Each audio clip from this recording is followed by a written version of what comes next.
host, Renessa Ortiz. I'm just filling in for Lavi and Cupid this morning, and we are live from the Port One. I want to take the time this morning to thank you for viewing us, whether on YouTube, Facebook, AMPLIA, Flow, or Digicel. We want to thank you for making Tobago Updates your #1 station in Tobago. As per usual, we head on over to the morning brief. And now we take a look at the morning brief, where we keep you updated with all things current affairs in Tobago, Trinidad and Tobago as a wider entity, regionally and internationally. We're starting off strong at home tonight. All roads lead to the parade grounds at White York Stadium for the Interdepartment Personality and Calypso Show. On Tuesday, Tobago Festivals Commission CEO Kern Cowan said this year was more than just a show, but a rather refining spectator experience. The lineup of personality contestants includes 9 THA divisions and the Trinidad and Tobago Police Service. The show kickstarts at 7 p.m. at the cost of $150 entrance fee. Guest performance from road match title holder Michael Teja.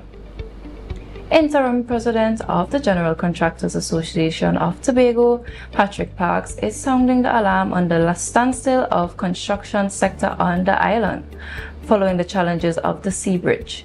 Speaking with Tobago Updates yesterday, Parks said contractors have highlighted that many projects have run out of blocks, cement, steel, and other materials to ply their trade. He said the association urged the contractors to exercise patience as the relevant authorities work to resolve the issue. Taking a look nationally, it seems like the Ministry of Transport is about to strike again. The Ministry of Transport is monitoring the rise in in-car filming and live streaming, warning that these practices are increasing distracted driving and endangering road safety. Transport Minister Eli Sakor told the Senate that drivers using mobile phones or windscreen-mounted devices to record or stream videos could face tighter regulations if current laws prove insufficient. He emphasized that such activities can distract drivers and obstruct visibility, and that motorists remain fully responsible for maintaining control of their vehicles. The government is reviewing whether clearer rules, stronger enforcement, or new regulations are needed. Now taking a look regionally, Belize Prime Minister John Briceno has called for urgent international talks to prevent a potential humanitarian crisis in Cuba, warning that worsening fuel shortages could severely impact the population. Speaking at a joint session of Belize's National Assembly, he expressed solidarity with Cuba, criticized actions that could deepen suffering, and reaffirmed the Caribbean's commitment to peace and non-interference. The situation has been compounded by disrupted oil supplies linked to regional tensions, while Mexico has pledged to send humanitarian aid to Cuba despite pressure from the United States. And finally, wrapping up internationally, at least 170 people have been killed after heavily armed gunmen attacked a remote village in Nigeria on Tuesday. Nigerian authorities say it is the deadliest assault in the area this year. The attack occurred when assailants stormed the village, forcing residents to flee into nearby bushland. Many villagers were reportedly captured, tied up, and executed, while homes and shops were set on fire. The area has seen a surge in violent raids, kidnappings, and livestock theft in recent years. On Wednesday, security forces continued combining the surrounding areas in search of survivors and residents still unaccounted for. Some unfortunate news there. Well, that's it for Morning Brief, where we keep you updated with all things current affairs in Tobago, Trinidad and Tobago as a wider entity, regionally and internationally. And as promised yesterday, we continue to take a look at the developments surrounding the Prime Minister's allegations that 2 independent senators sought bribes from a senior senator within her administration in exchange for their vote on the Zones of Special Operations bill. The latest development occurred on Tuesday when Independent Senator Anthony Vera, SC, and Opposition Senator Dr. Amy Brown proposed a motion to the House to have Prime Minister Kamla Persad-Bissessar brought before the Privileges Committee. However, the motion was denied by Senate President Wade Mark, who said the motion failed to reach the required threshold. Just to keep you informed, the Privileges Committee is that body tasked with responsibility of investigating alleged breaches of parliamentary privileges, such as disrespecting Parliament or one of its members, interfering with MPs or senators doing their work, misleading the House, and disorderly conduct by a member. Now, before we go into all that we have in store for you this morning, we want to take a short break, and we'll be right back.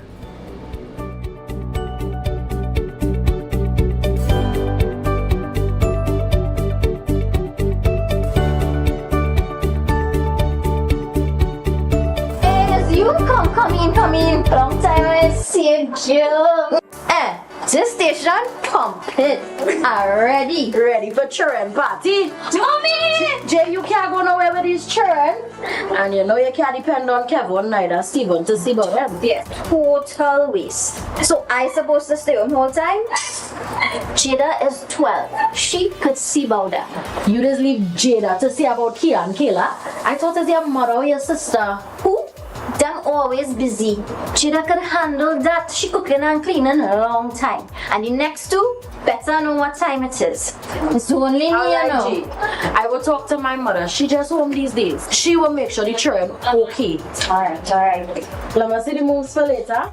Before your Ramajé, make sure the children okay. Call 996 to report all child abuse now. A message from the Children's Authority of Trinidad and Tobago.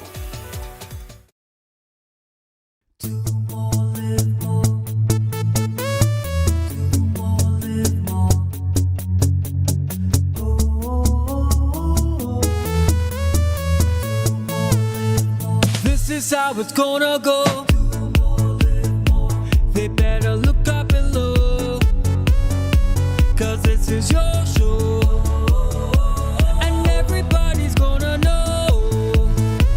Say it to them once again. They better look up below.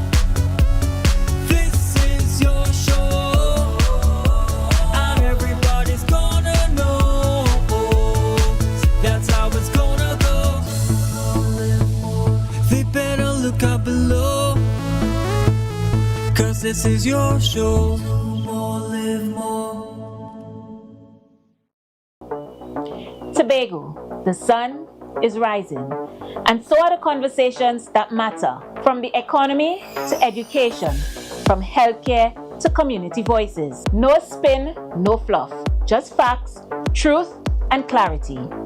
Join me, Lavian, as we cover the issues that shape our lives, the stories we can't ignore.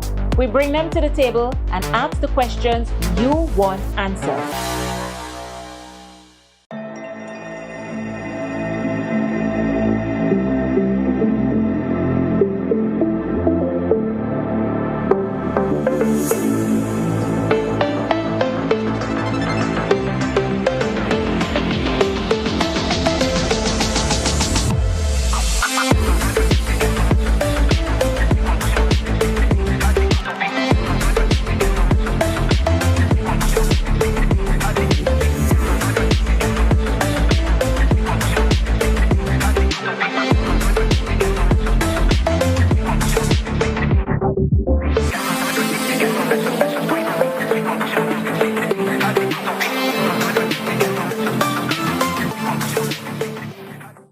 Are you in a dispute with a registered investment service provider of the TTSEC? Or maybe you're the victim of an investment scam? You can lodge a complaint or submit an anonymous tip to the Trinidad and Tobago Securities and Exchange Commission.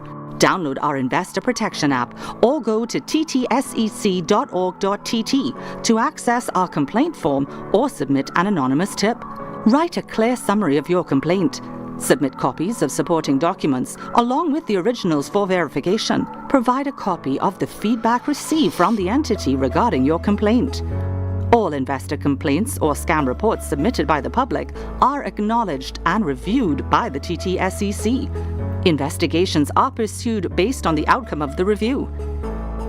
Trinidad and Tobago Securities and Exchange Commission, protecting the interests of investors and the public. You invest, we protect. Everyone benefits.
Speaking with us this morning is Dr. Denise Soyafat Angus, former THA presiding officer and political leader of the Innovative Democratic Alliance. Good morning and welcome to you, Dr. Angus. Good morning, and thank you for having me. It's a pleasure to have you with us this morning here on Sunrise. Now, Dr. Angus, before we dive into Senate President Wade Marks' ruling on the motion, I want to take a few steps back to the failure of the ZOSO bill, a bill the Prime Minister and the Ministers of National Security said was needed to curb crime. Any thoughts on its failure? Well, I think you had the Senate, and especially the independent senators, weigh in quite in a detailed fashion on what the Zozo bill presented. And even though many of them agreed that some type of bill was indeed needed, they felt that there should be more guardrails inside of it. And I think one of the key areas they looked at is the fact that they needed to ensure that that there was what we call a sunset clause, where there would be a time period for the bill to end and for it to be reviewed before it can be executed again. And I don't think that was unreasonable because you don't want something like that just being given carte blanche uh, powers on any given time. I think there also was some concern with the fact that it pretty much gave all the powers to the prime minister, whereas in a state of emergency, the president has to be brought in to be part of the execution, not execution, but at least stating that there is a state of emergency. Now, following the bill's failure, Prime Minister Kamala Prasad made some alarming allegations against two sitting independent senators, alleging that they sought bribes from her administration. She further refused to name names. What are your thoughts on the allegations and the integrity of the independent Senate bench, but also the Prime Minister's refusal to give the names? I do believe that it is a bit reckless of the prime minister not to give names, to be able to come out on social media and just report this and not take it any further. It brings the whole process into question and pretty much brings a cloud over the whole Senate, I should think. Excuse me. And this is where I thought that, um, at this point in our existence, we have so many serious issues going on, and it seems like we continue to have political theatrics with it all. I mean, we have certainly had email gate in the past. You've had the audio gate from Tobago. You've had the no the Senate gate or Sozo gate, whatever they want to call it. And it says to me that the institutions that we have are quite weak because the time has come such that no politician should just be able to make these remarks loosely and not be made to back it up with details and data within a certain time period and and perhaps be charged for making those wild accusations without details and data, be willing to submit it to the appropriate authorities for investigation. Now, do you think the president should write to the prime minister to reveal the names of the senators? They are appointed by her after all. I don't know if that is the president's role at this point. I mean, remember, these were wild accusations made on a Facebook post. They weren't made in parliament. It was just something. made out there. I think the role of the Integrity Commission has to be strengthened to deal with situations like these. And I think it's more the role of an Integrity Commission where, names would be submitted to the Integrity Commission, details submitted to them for the further investigation of what is considered to be a crime. And the Integrity Commission should be given enough teeth such that if something like this is levied out there, allegations are made that the political entity or the political leader who is making um, such an allegation can be brought up before the Integrity Commission. Is similar to if you make a false accusation to the police. If you make a false accusation to the police and it's found out to be false, then the person making that false accusation, can be charged. And I think that is where the Integrity Commission and the other institutions need to be strengthened to that point so that we minimize the political theatrics that cast shadows over our parliamentary procedures and institutions. It's time for us to grow politically and for us to mature and understand that we have serious business ahead of us and we need to get on with the business of the land. Now, the Law Association on January 30th challenged the Prime Minister to report the senators to the relevant authorities and not to leave a cloud of suspicion over the bench. However, Minister Barry Padarat said the association was biased as they were selectively quiet. Any thoughts on that? No, I don't know why they would say selectively quiet. I mean, it's not every uh it's not every car passing you want a dog to be barking at. And I think the law association is choosing to decide what they report on. But this is a serious enough issue where they felt that they needed to say something. And I think they are within their rights because this is indeed a very serious issue and serious allegations that are being made. And um, if found to be true, border on criminal charges that can be made. Unfortunately, if not found to be true, I don't think there's anything in law that we have right now to treat with the person who is making these false allegations, perceived to be false allegations. Now, Homeland Security Minister Roger Alexander suggested proposing policy to forbid citizens from recording police officers in the execution of their duties and also releasing CCTV footage of officers. How do you view this proposal? I'm sorry, could you say that again? Homeland You Security dropped out. Minister, hearing me now? Yes. Lovely. Homeland Security Minister Roger Alexander suggested proposing policy to forbid citizens from recording police officers in the execution of their duties and also releasing CCTV footage of officers. How do you view this proposal?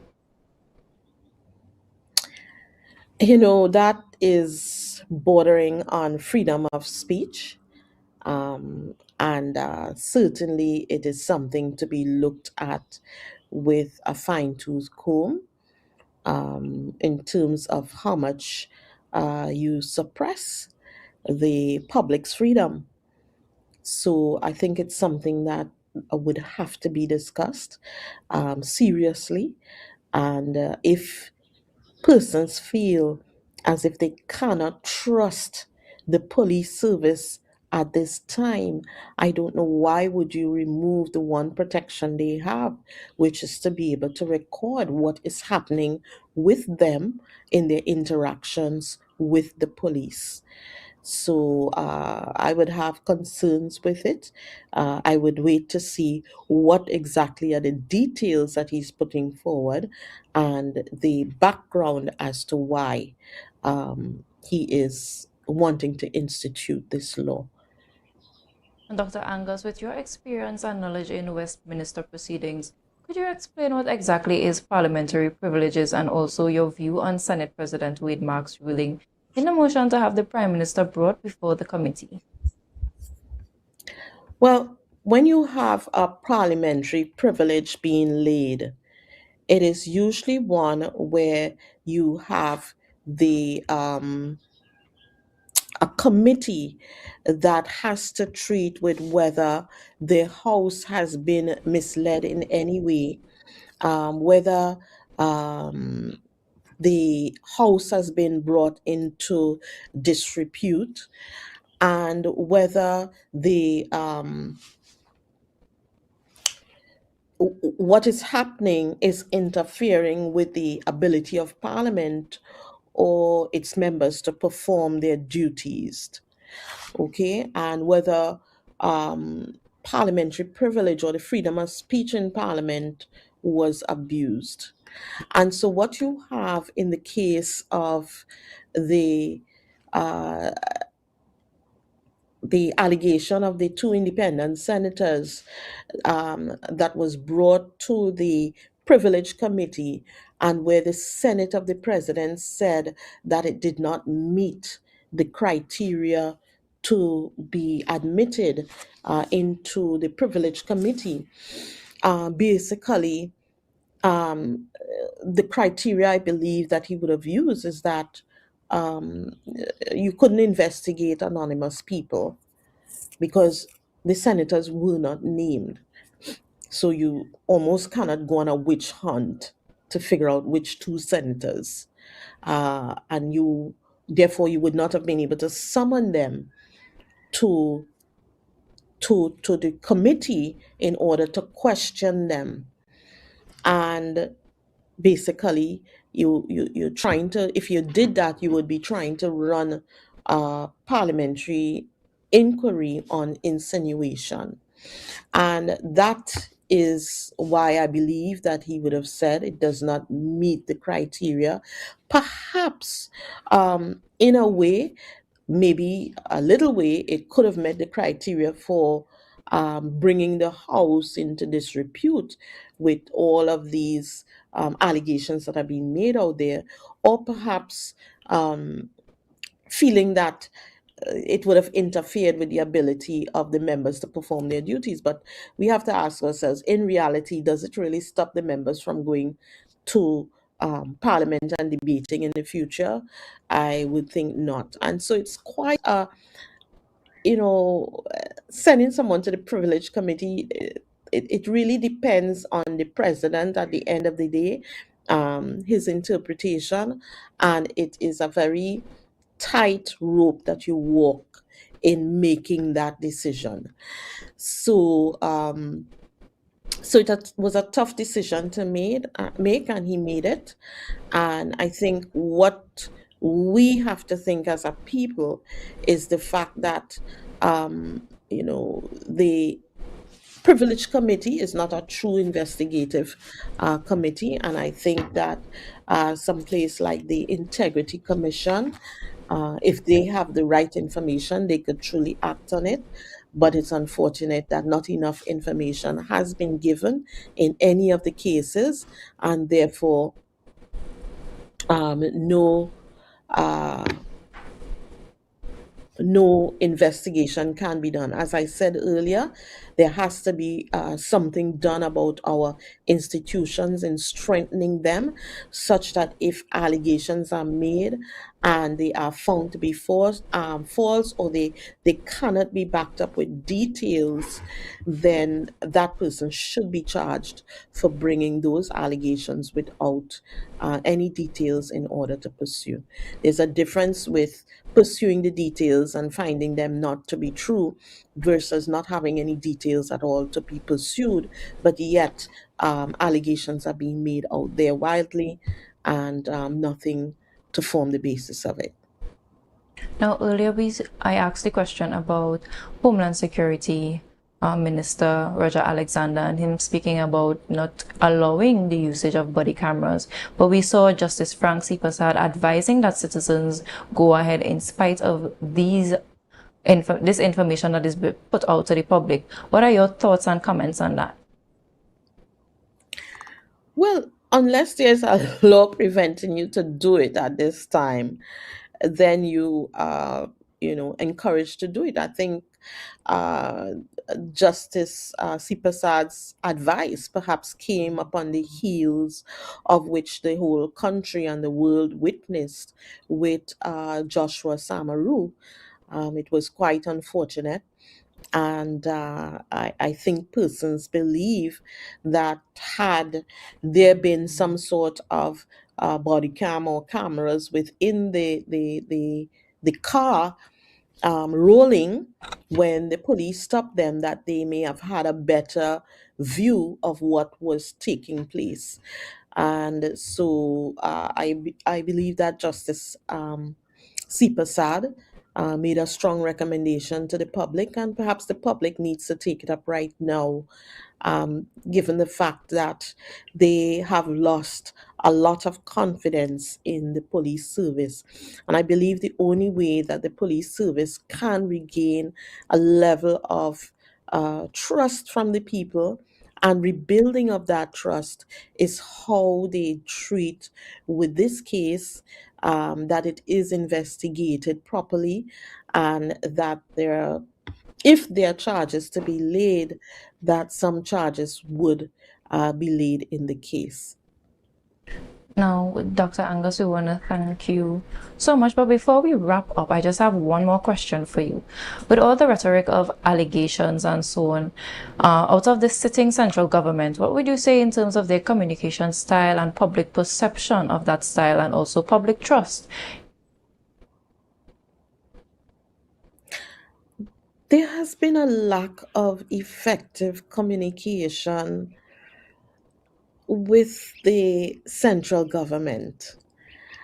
And when we talk about communication, it's not just what you say, when you say it, how you say it, and where you're saying it from. I know that there have been serious concerns with the mixing of party politics with government business, almost sending a message that we are just here for one group of persons. And that is not how we are accustomed doing business in this land. Have it be in your faces that we are just here for one group of persons and not for you, just by the mere flag, just by the mere idea of how you do press conferences with both the party flag and the government's flag in the same place. And I think that has been eroding the trust of the government, in addition to their communications over issues, their decisions, which clearly is not taking a road of consultation with the people, encouragement for participation in the whole process of how we go forward with business. And it's almost as a very authoritarian type of approach. And it's the same type of approach that we were upset with the previous administration for. So I think at some point, the people of this country must ask ourselves, is it that it is a problem with the leaders, why we continue to have this authoritarian style politics for us, where the people are locked out of decisions and they're just being told what to do? Or is it time that we have true constitutional reform that creates a framework that puts the people squarely in the middle of being able to contribute meaningfully to how decisions are made in this country, and therefore how you then communicate what we are doing. I just want to speak a bit to the perceived extrajudicial killing of Joshua Samaru, which occurred days before the Zoso bill failed. I'm not certain if you were privy to the video circulating where he was seen allegedly surrendering and was shot dead. What are your thoughts on the commissioner refusing to suspend these officers but rather to send them to counseling and desk duties? I think that the TTPS needs to recognize right now that there is a lack of trust in their institution, and you cannot effectively perform your duties going forward if we do not rebuild trust in the TTPS service. The trust is part of protecting and serving. And if you have had a situation out there that is in the public eye like that, then you have a responsibility at least to take those officers out and say you will perform an investigation. They may come out to be innocent, they may come out to be guilty, but that is the due process that should take place. It's the same process within our medical institutions, that if something goes awry that seems to be totally off course from what is usual and customary, then you would expect your medical institutions to say, okay, we will do an investigation and we will perhaps remove persons from frontline until that investigation is complete. And it's a normal order of business. The public is not asking for something unusual to have them investigated, and perhaps have them taken off of duties until such time. If while they're taken off of duties, you want to continue doing um, counseling with them, then sure. But I think at this point, in order to begin rebuilding trust in the institution, that the officers should be removed pending the investigation. And like I said, if you want to do mental counseling with them during that time, then sure.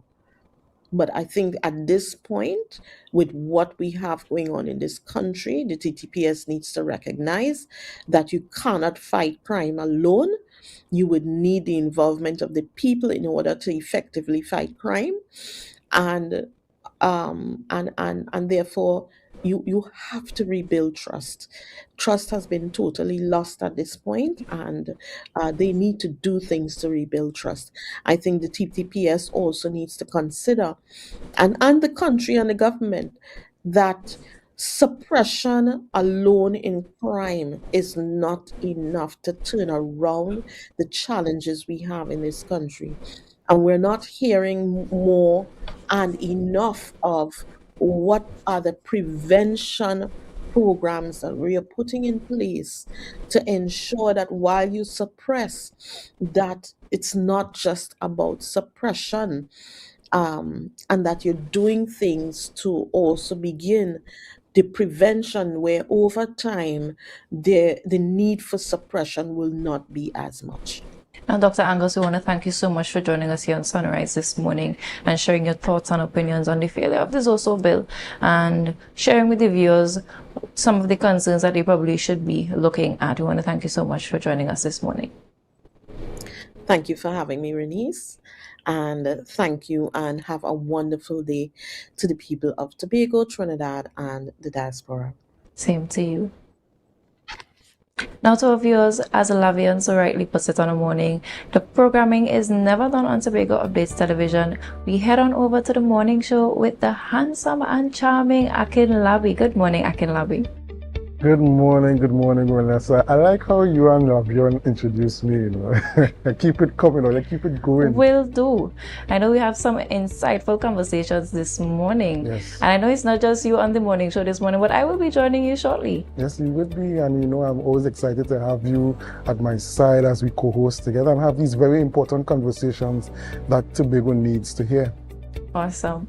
Now, to our viewers, we want you to stay right here with us, but remember to share the live, share the live, share the live. We'll be right back with the Tobago Updates morning show, and right after that, we have Good Morning Tobago with Chanel Felix.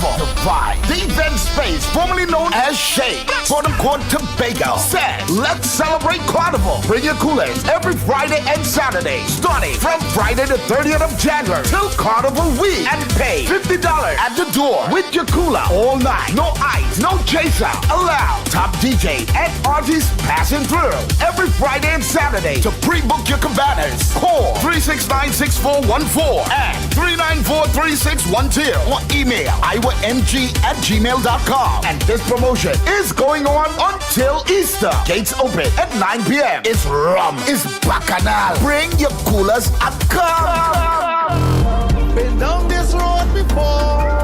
All that left is rum and bacchanal. This is carnival. Our world is filled with rhythm. Rhythm that's unapologetic, infectious, timeless. Rhythm is commitment in action. It's how we show up for each other with unrelenting support that goes the distance. Rhythm lives in the tiny beats of our most intimate moments and the seismic roars of our biggest achievements. Rhythm is resilience in motion. So even when things go out of sync, we do what it takes to bring the rhythm back. At Flow, we understand your rhythm because we live it. That's why we're dedicated to building a network as resilient as you, with a team of familiar faces working every day to keep you on beat. You're at the heart of everything we do, and our commitment is to keep your rhythm flowing, no matter what.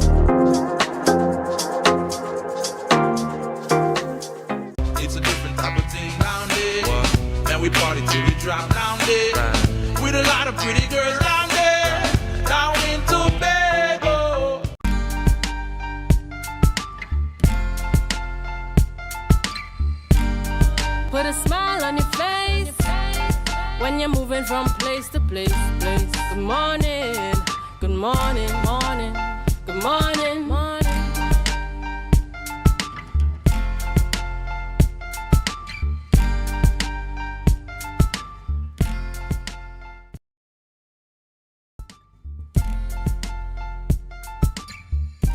Good morning and welcome to the Tobago Updates Morning Show. Today is Thursday, February 5th, 2026, and as we get closer to Carnival, the action is heating up today. Tonight, ladies and gentlemen, at Parade Grounds is the Interdepartment Competition. Yes, you know it's a staple of Carnival, of National Carnival in Tobago. It's something that a lot of persons look forward to and are very, very excited about. But before we get into that, we have to go to work. So I hope that you're up, you had your food, you had your breakfast, you got those children ready, and you're heading out your door to drop them off to school and head on to work. And let's have a productive day. Let's work hard in the day and let's party hard tonight at the THA Interdepartment Competition. I have in studio with me the very lovely Renessa Ortiz. Good morning, Renessa. Good morning, Akinlapi. Good morning to our viewers again. It's a pleasure to be on screen with you this morning. Join us live here from the Port Mall. Yes, viewers, we have a lot in store for you all this morning. We're going to have some very important conversations as we continue to talk about the new administration and some of the responsibilities that they have and some of the new divisions. So look out for that. But before we get into any of those conversations, we head on over to our news in 90 seconds. And here's what's making news in 90 seconds for Thursday, February 5th, 2026. Tonight, all roads lead to the parade grounds at Dwight York Stadium for the Interdepartment Personality and the Calypso Show. On Tuesday, Tobago Festivals Commission CEO Kern Cowan said this year was more than just a show, but a rather refining spectator experience. The lineup of personality contestants include 9 THA divisions and the Trinidad and Tobago Police Service. The show starts at 7 p.m. at the cost of $150 entrance fee. Guest performance from Road March title holder Michael Tasia. Interim President of the General Contractors Association of Tobago, Patrick Parks, is sounding the alarm on the standstill of the construction sector on the island, following the challenges of the Sea Bridge. Speaking with Tobago Updates yesterday, Parks said contractors have highlighted that many projects have run out of blocks, cement, steel, and other materials to ply their trade. He said the association urged the contractors to exercise patience as the relevant authorities work to resolve the issue. Taking a look nationally, the Ministry of Transport is monitoring the rise in in-car filming and live streaming, warning that the practices are increasing distracted driving and endangering road safety. Transport Minister Eliza Kaur told the Senate that drivers using mobile phones on windscreen-mounted devices to record or stream videos could face tighter regulations if current laws prove insufficient. He emphasized that such activities can distract drivers and obstruct visibility, and that motorists remain fully responsible for maintaining control of their vehicles. The government is reviewing whether clearer rules, stronger enforcement, or new regulations are needed. These and other stories in a major newscast at 6:30 p.m. Be viewing Tobago Updates Television, and that was your news in 90 seconds. Thank you very much, Vanessa, for that news in 90 seconds. And we see mention of the THA Interdepartment competition later on today, and Michael Tasia will be a guest artist. You know that he's been well known for writing music, as well as he recently, a few years ago, he came out into the competition. He came out into singing, I should say. And he's had some good hits, some good songs, and won a road march. So it should be an exciting time. The fact that the Festivals Commission also is seeking to improve spectator experience. The spectator experience. It says that, you know, they're looking at how they could grow and better and develop the competition, and we look forward to it tonight. Yes, indeed. Yeah. Viewers, the reason for that pause and that laugh is that we have a very one of the hosts here, one of us, I'm not sure which one, but one of us will be also competing in the competition tonight, and they seem to be a little excited. So you're excited for tonight, Vanessa? I am. All the preparation would show tonight on the stage. I know a lot of people don't understand the work that goes into it. We make it look so easy when we go out on the stage and we perform and we show all the things that we have done. Yeah. But the days leading up to it, the weeks leading up to it, it's a lot of rehearsals, it's a lot of practice, it's a lot of training. And a lot of stress. Yeah, indeed. And you're usually very tired. A lot of persons can't tell right now, but... Okay, viewers, it's that time to celebrate with those who are celebrating. It's time to head on over to our birthday shout-outs. Yes, and at Tobago Updates, we want to celebrate with all those who want to be celebrating their birthdays or whatever else you're celebrating. We will celebrate with you. And we have a lone celebrant today. And we say happy birthday to Miss Jane. Let me make sure I have this right. Miss Jerenicia Frederick. Happy birthday to you, Miss Jerenicia Frederick. God's richest blessings. You see you looking resplendent in the white. And we know you're going to be dressed up and looking really nice today as you head out to the THA Interdepartmental Parade Grounds tonight to celebrate your birthday with all your friends. We're going to have a time. You might have wanted a dinner or something, but I think going to the parade grounds will be an experience that you won't regret. God's richest blessings to you, and we pray that He keeps you for the remainder of the year. So viewers, whatever you're celebrating, we want to celebrate with you. Send us your information, whether it's a birthday, a graduation, an anniversary, whatever it is you're celebrating. Perhaps you wrote CXC, or CSEC as they call it, and you got all your passes and you want to celebrate with us. Whatever it is, send us your information, and Tobago, Trinidad, the region, and the world will celebrate with you here on Tobago Updates. So Vanessa, who do we have on the show this morning? This morning we have Assembly Member Darren Henry, Secretary in the Division of Environment, Climate Resilience and Energy. And we're talking about the division's roles, duties, and responsibilities, and what we hope to see in the next 4 years for him as he spearheads this new division. And after that, we're going to have conversations with Yankee Murray. She's the PRO. And Dominic Guy, PRO as well, Mason Secondary, and we're talking about fashion in the Valley. It's going to have a mix of a bit of light-hearted conversations along with some bit more serious conversations. So one of yours, stay tuned and remember to share the live, share the live, share the live. We'll be right back.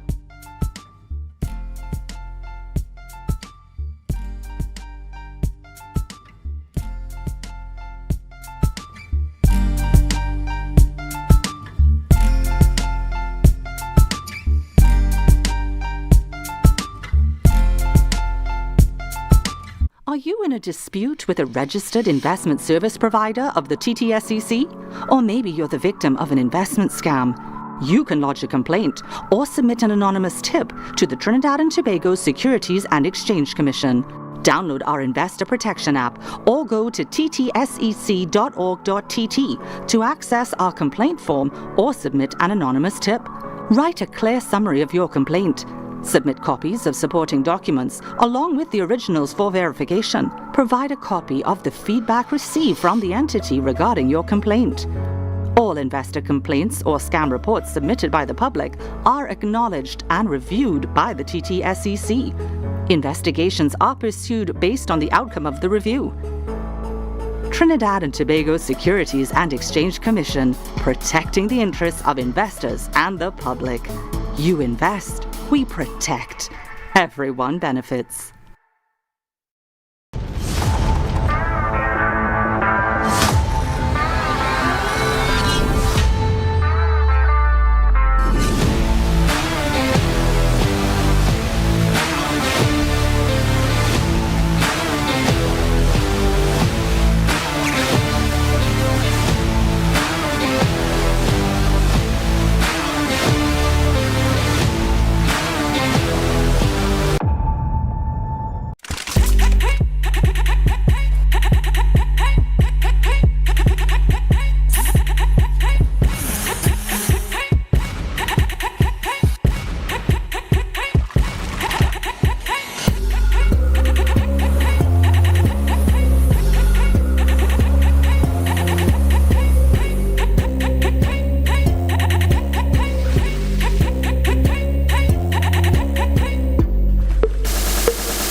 You can now get whatever you need whenever you need it anywhere in Tobago with Tobago. Your meals, medication, groceries, and shopping all delivered directly to you. No more hassle, no more stress. Get the Tobago app today on Google Play or Apple App Store. That's TAPPOGO and let us deliver to you. Check our website at www.tapogo.app or call the experts at 494-TOGO and 484-4746. Tobago. Relax. We will get it to you. Tobago's at your service.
Put a smile on your face when you're moving from place to place. Good morning, good morning, morning, good morning, morning.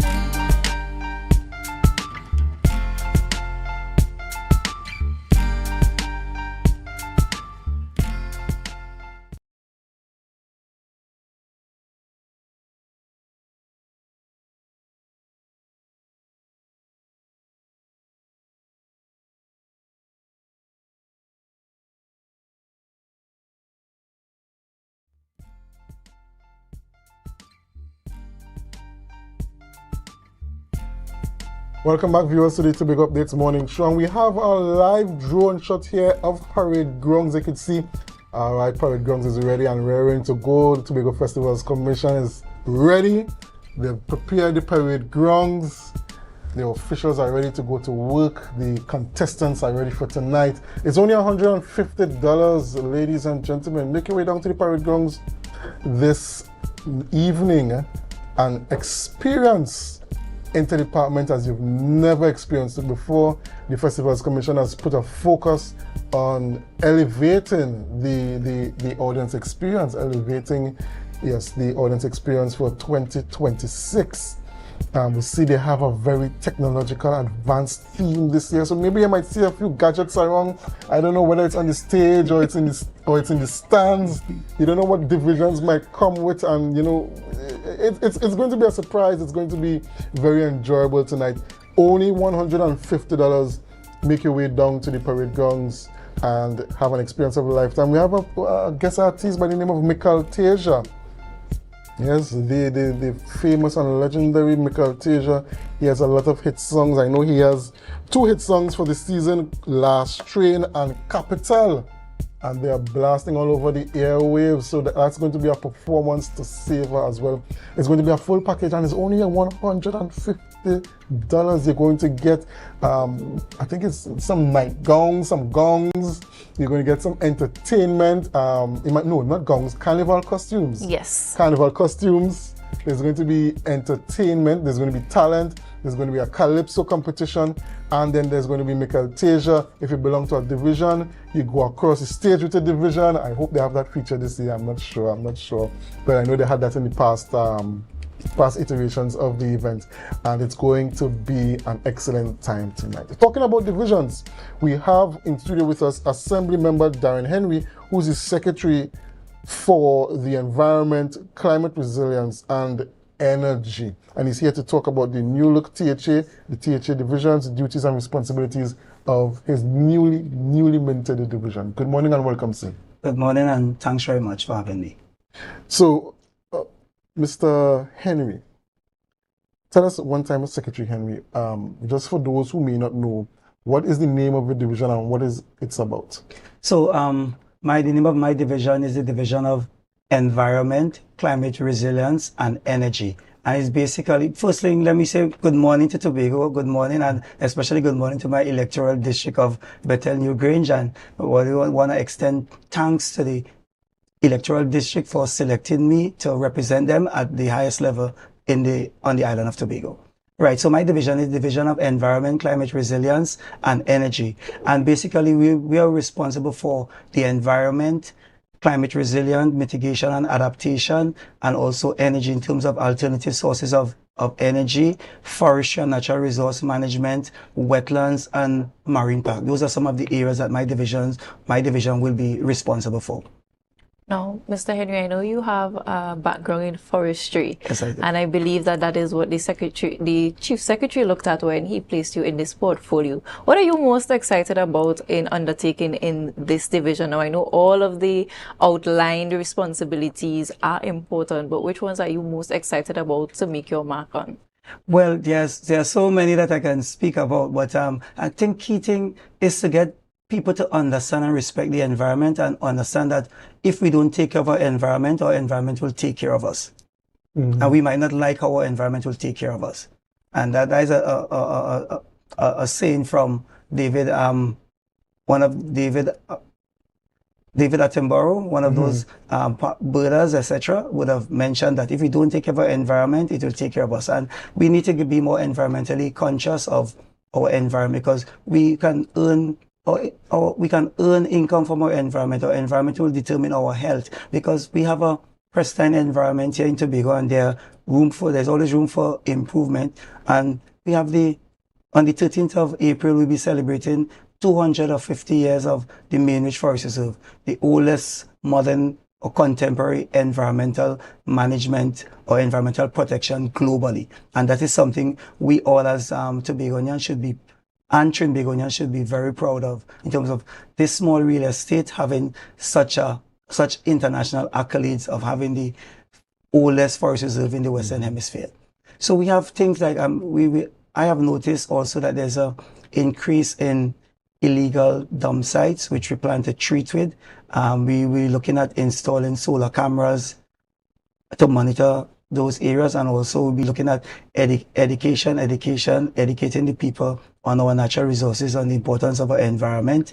We also want to look at getting into the schools, having discussions with my colleague in education to have environment as part of the school curriculum, to teach people from that early age about the value and importance of our environment. So for those who may not know, they might be wondering, this is the first time they're seeing or hearing about Mr. Darren Henry.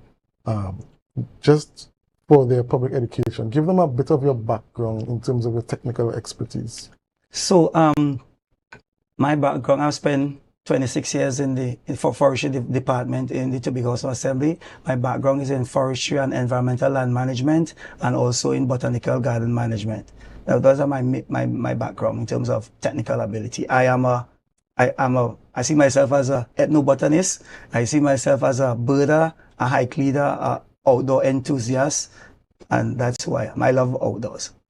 Now, Tobago is one of tourism-based island, and we've seen in recent years that it has been gaining traction in terms of ecotourism. Yes. Which means that you would have to be working closely with the division of tourism.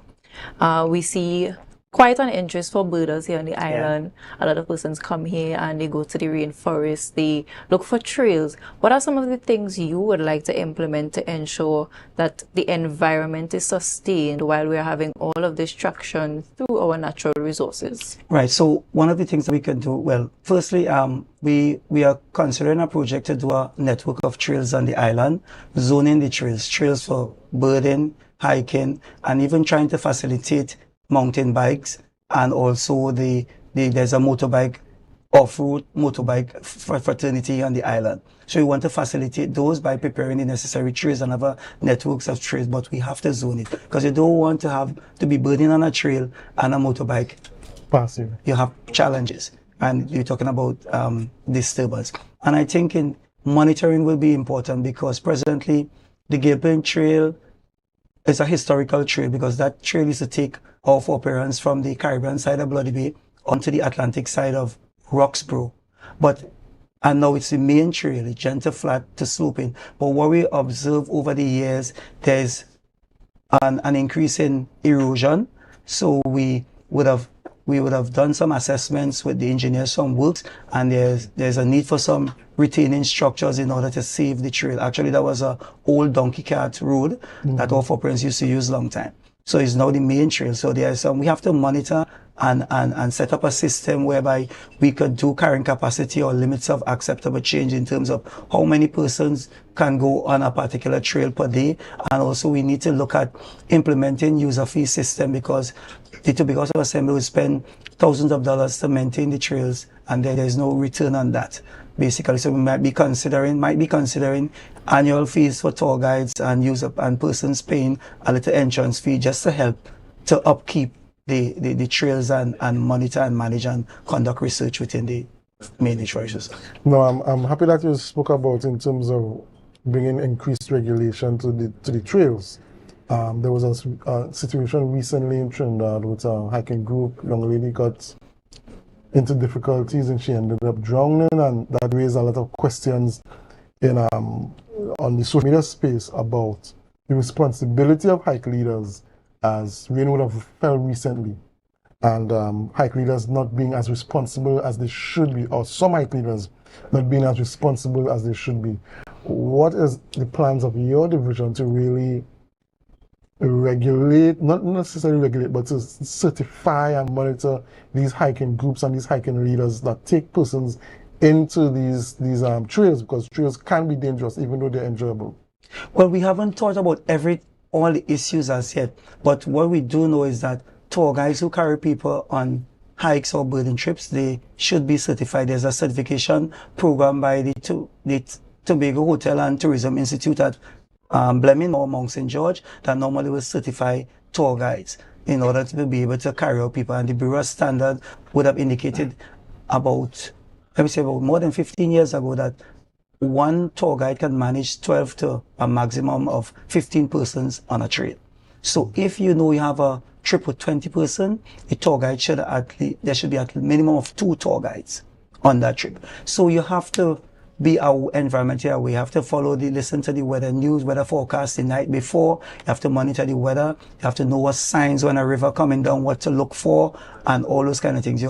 And in some instances, before you go out in the field, you need to do a recce or reconnaissance of the trail prior to look for dangers or risks on the trail and inform person of those risks. For example, there might be a part that you may need to use rope. I mean, that's for the hardcore, exciting hikers. You may need to use rope. So obviously you will have to plan that, because if you didn't go and then you reach a situation where you need rope to take people safely, whether it's down a hill or up a hill, your hike, a 2-hour hike could end up being 5 hours in the field. So you just have to we will work with the associations. There's a HATA, Hiking Association of Trinidad and Tobago, that normally will have regular meetings, etc., in terms of safety, because out there, tour guides and hike leaders have to be at least first aid compliant. Okay. Now, under your portfolio now, there is the concept of energy. And I know over the years, people have been moving more to renewable energy sources, individuals wanting to install solar panels on their households.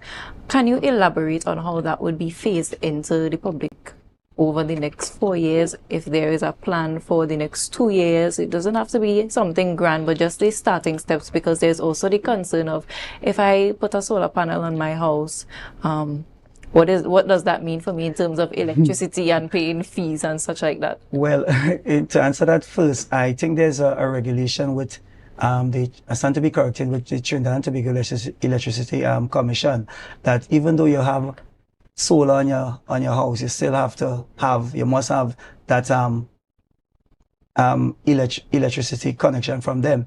But there's one particular building which is off grid, which is the Main Ridge Orientation Center, which is totally off grid, and there are solar panels on that particular building. So our intention is to push solar energy as much as possible, because it's the right thing to do, because we have sun here that we could, for want of a better word, we could sell sunshine to other places, right? But so we have Speyside High School. There are some solar projects that would have been done in collaboration with the UNDP already in some of the villages in Charlottesville, etc. And we're going to push that, because the first time I went to Barbados probably was in the 90s, and when I landed at Barbados, is that almost every house up had a solar water heater. And those are the things we will be looking at in terms of energy.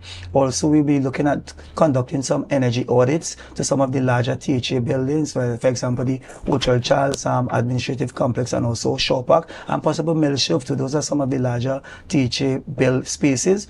And we're going to be looking at doing energy audits to save income, and maybe changing out some of the bulbs, because they are more environmentally sensitive bulbs that can be used in terms of reducing electricity use. And also we're going to look at the schools doing it, and then we're going to filter down into domestic, because we all need to conserve energy and water, save water. We need to be more environmentally friendly in our actions, and that will go a long way in terms of us and the tourism product that we have. All right.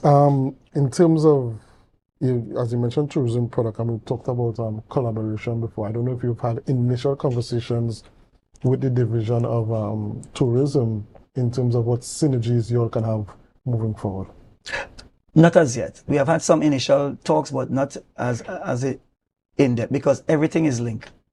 As much as people may not want to hear, but forestry is the backbone of everything in Tobago, because if our forestry ecosystem fails, it affects the land, the water, the air, and it affects all of us. So one of the mainstay on the island is forestry, the natural resources, forestry, because think about a desert without any tree. Think about, close your eye for a minute and think about Tobago having no trees. What happened? The rivers, no more rivers. The environment will just be no more. So it's a mainstay. So everything is linked. And my department have a brand new, division have a good opportunity to push a concept where I'm sure you probably heard about it before, in terms of ridge to reef. We're responsible for the hills, the forest on the hills, then we are responsible for the mangrove and also the marine space. So it's all interconnected, and I've been charged with the responsibility of managing and ensuring that the ecosystem stay as healthy as possible, to support education, to support tourism, to support health and wellness, and all those things, because everything is interlinked. Without the forestry component of it, everything will fall flat. And we are doing, all might not be well at this time, but we are still doing good, because even health, people complain sometimes about illegal dumping. Yes, we have that challenge that we're trying to curb, but thank God, still the systems are in place that we do have no major outbreak of any diseases whatsoever on the island. All might not be right, but we are working on it, but we don't have any major outbreak of any cholera or anything. Knock on wood, as the people say, that we do have any, basically. So we're still doing relatively good, because we still have a good, healthy environment and ecosystem. Now, earlier you spoke about how long the main ridge reserve has been in existence in the Western Hemisphere and it being recognized internationally. Yeah. In this year, the main ridge forest reserve will have a major celebration. Can you elaborate on that and the significance of it being in 2026? Well, in terms of the celebration, well, the date is the 13th of April, 1776, same time around the United States independence. From Britain, right? So that's a tell 250 years. So we have some plans of like reenacting the whole debate on how the legislation came into being. We wanted to do a thing called a time capsule, to put like artifacts, to put like a recommendation into a time capsule to be opened at 300 years old, which is 50 years from now. We might not be around, but it would be good to be around to actually see that happen. We want to do some educational tours, because education is very important. We have to really push education, and there are a few other things that we want to do, but we probably will have a team coming in the next few weeks or so to really talk about that kind of thing. And we really want Tobagonians and the entire nation to come and celebrate with us, from everybody to celebrate this achievement in terms of having the oldest forest reserve in the Western Hemisphere on this small piece of real estate. All right. Okay, viewers, we have to take a short break, and when we come back, we continue our conversations with Assembly Member Darren Henry, who is the Secretary of Environment, Climate Resilience and Energy. So do us a favor. Share the live, share the live, share the live. We'll be right back after these messages.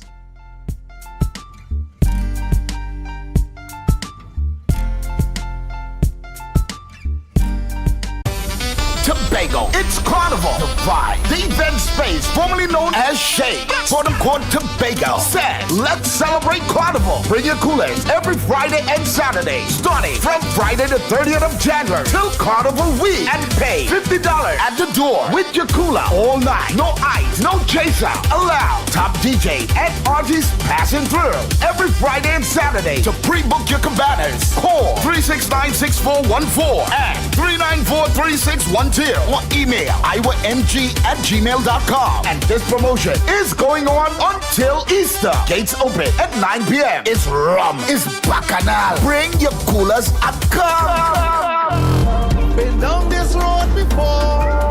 All that left is rum and bacchanal. This is carnival.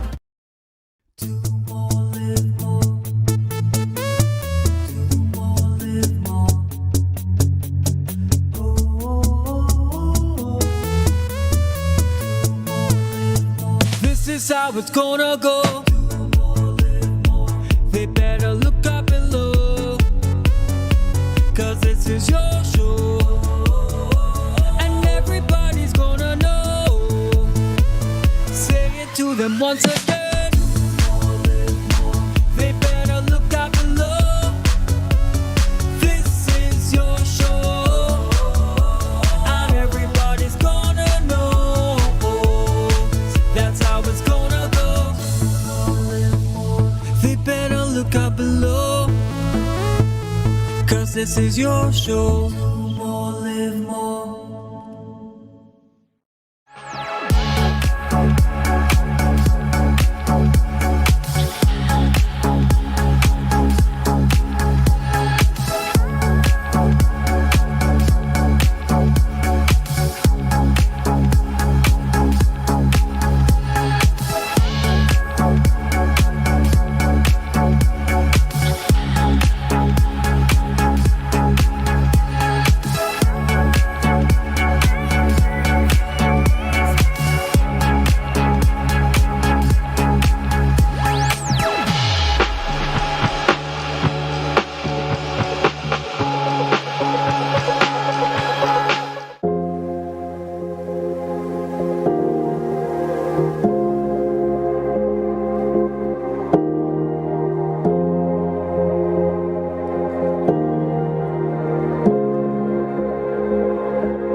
to Tobago Glass Supplies Limited, where innovation meets excellence and service reigns supreme. Our commitment is simple: to provide high-quality, innovative aluminum, vinyl, and glass solutions for both commercial and residential spaces. At TGSL, we don't just meet needs, we exceed expectations. Our range includes the finest aluminum cladding options, setting new standards in durability and style. Driven by our passion to elevate, we aim to be the leading supplier in the Caribbean market while retaining our identity as a family-owned business. Because at Tobago Glass Supplies Limited, it's not just about products. It's about relationships, it's about you. Innovation, quality, service. That's Tobago Glass Supplies Limited.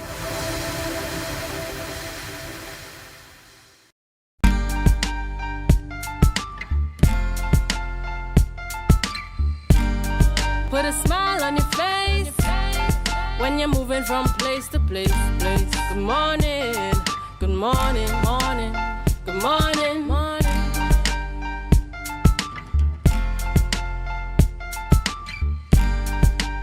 Welcome back, viewers, and we have your traffic report for you today, and I believe this is at Rockleyville Traffic Lights. Yeah. Yes, this is at the Rockleyville Junction, and you can see traffic flowing pretty smoothly. It's only 7:30, so try to make your ways out onto the roads. You know, things get a lot more heated around that 8 o'clock hour. So traffic is moving very smoothly along. We can see the light now turning green from east to west as the traffic moves from east to west. Not much going on the highways right now, so things are pretty smooth. As you can see, that's Scarborough area, Scarborough environment area is beautiful green. You see the botanics there, the library, the division of finance, the market. You see Wilson Road. Tobago is really a beautiful place, and you can see the traffic moving smoothly along. And that is your traffic report for this morning. As we continue talking about green and beauty, we continue the conversation with the secretary here, with Secretary Henry. And Secretary, I want to get into the one of your line items for responsibility, which is marine parks and wetlands development and the development of green spaces. Yeah. In the past, we've had problems with the management of our wetlands, and you know, legislation was brought in to really to protect it and that kind of thing.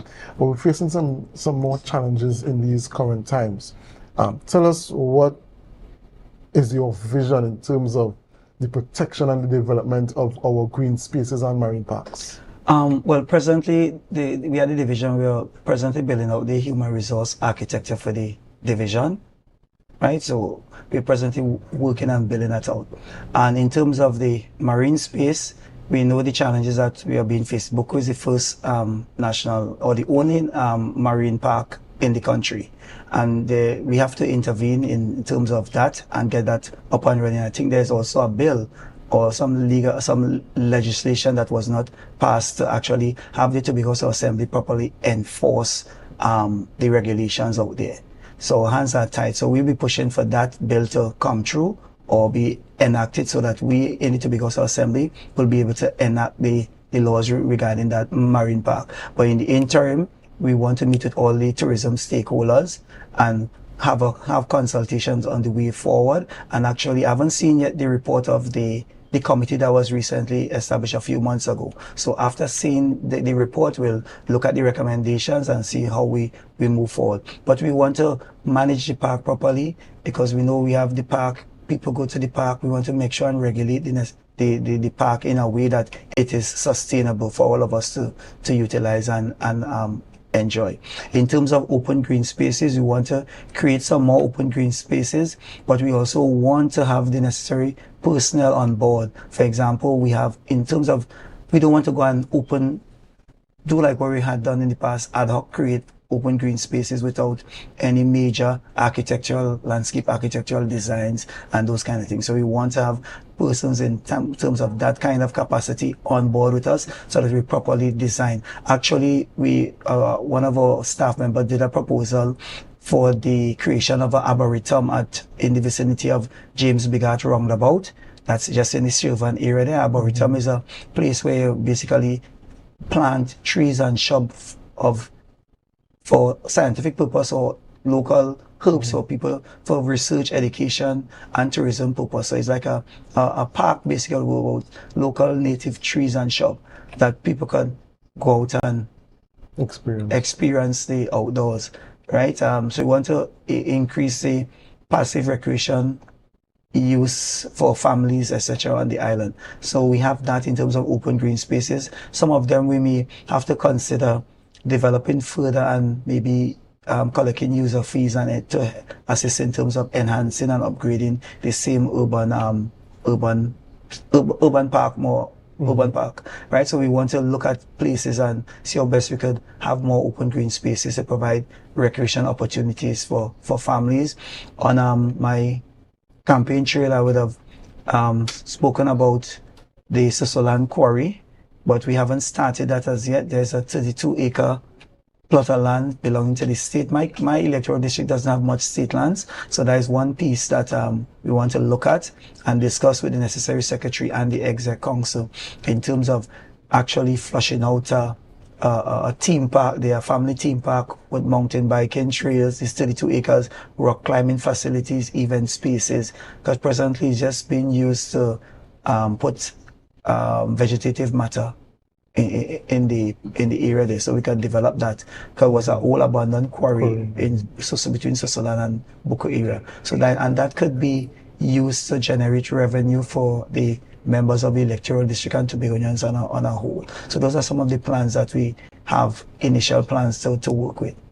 Now, you spoke about the marine parks earlier, and I just want to ask a question. How are you going to engage the fishers, the tour operators, and members of those coastal communities to ensure that they are part of the preservation of what we have here on the island of Tobago? As I mentioned, we have to do some consultation because and with all the stakeholders. So consultation is key. We have to go and meet them, get their ideas, and listen to them, listen to what they're concerned, for all of us to work together to find an amicable solution, one that will benefit the government and one that will benefit the people in terms of keeping the resources for future generation.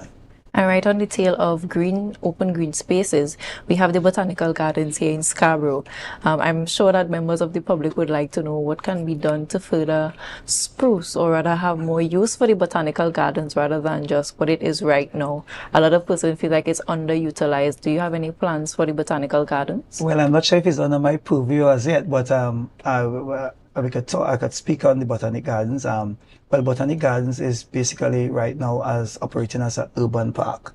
It doesn't have the components of education and research, right? So some of the things. So there's need for improvement, the fencing, the pathways, a tea shop, probably a herbarium, and those things. Herbarium is a place where you have like plant collections. You collect a sample of your plant and you keep it in for future use, for research purposes, etc. You preserve it, and they could last hundreds of years to know what kind of plants that we have on the island. So those are some ideas, maybe a little train play park. Those are some ideas. We have the challenge though with the trains that run in the center of the garden, which allows people to enter and exit anytime. I remember about 10, 15 years ago, someone tried to use a swing gate and it got stuck and the entire garden flooded out. So we have those kind of challenges to face, but the Botanic Garden has potential and it can be developed. Okay, so any other initiatives or programs that you would like to explain to the public or tell the public to look out for? Well, we'll be looking to collaborate with EDCOT to put down a number of EV stations throughout the island. And we'll be looking at the Tobago Assembly should be in receipt shortly of some equipment from the Japanese government to assist with the Sagasum challenges that we have. And you know, one of the things we haven't discussed it as yet with my technical staff is that we want to look at what assets we have and see how best we could develop them. Develop them into some environmentally economic returns. For example, we have bamboo here. Bamboo is invasive, and we could do maybe get some machinery to convert, do the feasibility studies first, of course, and make sure that is worthwhile taking up, and do something, create some, whether it's some board, some spoons that we could, something we do with bamboo, because bamboo is sustainable, it grows fast. You may or may not know it's the fastest growing plant in the entire world. If you watch bamboo grow, you may even see it grow, depending on the species. And it might sound funny, but and you have plenty, so it's sustainable. So we are all about sustainable development, and that could provide some economic activity. I think in Uganda they use the root of it, cut it and put a plastic over it, and they create a resin, and they actually turn that resin into beer, 7% alcohol. Okay. Yeah, so you have a number of things you could do with bamboo. I think Yeah. I think some persons, I think I have to verify it. Some persons even use it to create textiles for clothing. Yeah. So we can, not so much, but we just have to do the additional research into it, and then I'm sure there might be agencies, international agencies, who will be willing to sponsor or partner with us in terms of developing some of the machines. And I know we would have tried recently using borax and boric acid as they use in China to preserve bamboo to build shade houses, and those shade houses can last up to 30-40 years. Okay. And you soak them in it for a while, and then you take them out, dry them out, and use them, preserve them. That's what they do, because bamboo is said to, the tensile strength in comparison to lumber is much stronger. So we have that resource there that we can use as one, and it's sustainable. We just have to do the necessary background research. We haven't started the research on it as yet. Maybe there might, and we don't have to reinvent the wheel. There might be other persons out there or countries who would have done the research on it, and we could piggyback on that to just propel us forward and see what's feasible for us and utilize it. All right, we want to thank you very much, Assembly Member Darren Henry, Secretary of the Environment, Climate Resilience and Energy, for coming in and speaking to us about what his division is up to, the plans and the initiatives they have in train, and educating the public about what the division really is about. So I want to thank you very much for coming in and speaking with us. Viewers, we have to go for a short break, and when we come back, we delve into some fashion. So do us a favor. Share the live, share the live, share the live.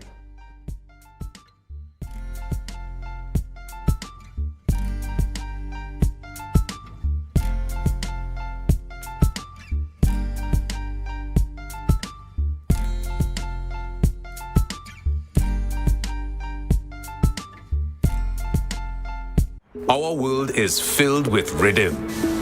Rhythm that's unapologetic, infectious, timeless.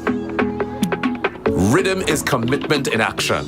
It's how we show up for each other with unrelenting support that goes the distance. Rhythm lives in the tiny beats of our most intimate moments and the seismic roars of our biggest achievements. Rhythm is resilience in motion. So even when things go out of sync, we do what it takes to bring the rhythm back. At Flow, we understand your rhythm because we live it. That's why we're dedicated to building a network as resilient as you, with a team of familiar faces working every day to keep you on beat. You're at the heart of everything we do, and our commitment is to keep your rhythm flowing, no matter what. Coming up, fets, pan, parades, soca. Yes, Carnival is in full swing. Artists from all over added their strokes to Antigua and Barbuda's canvas. A boost for these Barbadian projects through the power to make a difference. Equal servings of culture and good cheer. It's Caribbean Passport TV right here on this station.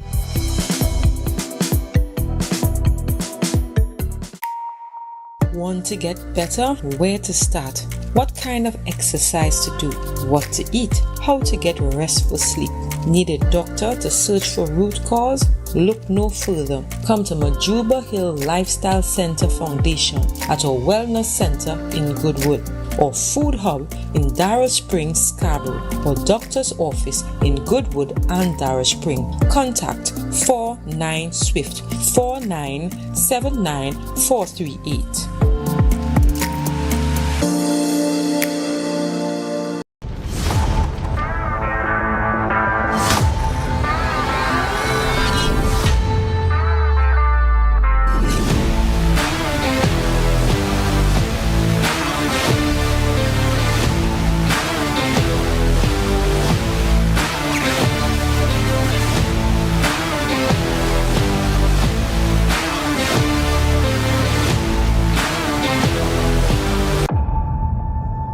MI4 Security Services Company is the most advanced security service in Tobago. Ask about our cash and transit service. It's safe, risk-free, reliable, and timely.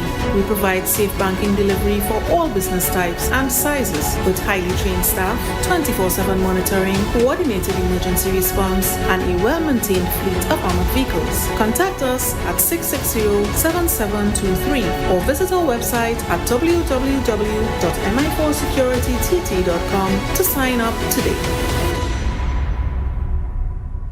Who said the elderly can't have fun too? We're talking good food, proper music, lots of games, and a day at the beach they will never forget. From the time we left the compound at Heavenly Care Home for the Elderly, the vibe was already established. Wheels up and seatbelts on. Watch now, when we touched down in Pigeon Point, everybody was ready for excitement. But before anything could take place, we had to secure bellies. You ever play bingo by the beachside? Well, that was the first activity on the roster, and boy did these seniors have fun. However, others wanted something more physical, so we brought out the ring toss, and not even arthritis could have stopped them. Well, I was blown away at how straight these people were. Are you sure this is a home for the elderly? Nothing beats a Jet 2 holiday, but nothing beats the song of good steel pan by the shores while we take a dip in Tobago's finest water. Wait, more food again? This is my type of event. The energy was amazing and nothing short of a blessing. Pick up Heavenly Care Home for the Elderly, because joy doesn't retire, laughter doesn't age, and memories like these last forever. To a stranger. Coconut's Cafe, the buffet restaurant that specializes in all your tasty local dishes for breakfast and for lunch. Breakfast includes coconut bake and sada roti, served with chokers, bull joil, and sausages in tomato sauce. Not forgetting beef and cheese pies, shepherd's pie, macaroni pie, and rice in various styles. Meat served in a variety of flavors, garden salads, and pasta salads. All this accompanied by fruit juices, coconut water, your choice of a great combination to appease your taste buds. So call us today to order, as we are here to accommodate your busy schedules or if you are having a cooking day off.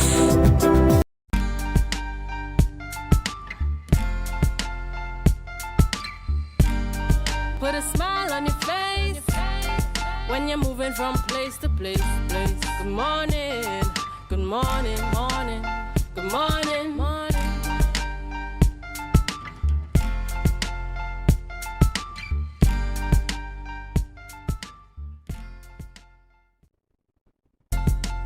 Welcome back, viewers, to the Tobago Updates Morning Show. And we can see here for another traffic report. The traffic is starting to back up along the Claude Noel Highway. This is in the Montgomery area from Bishop's High School heading over. You can see Pentecostal Light and Life there as well.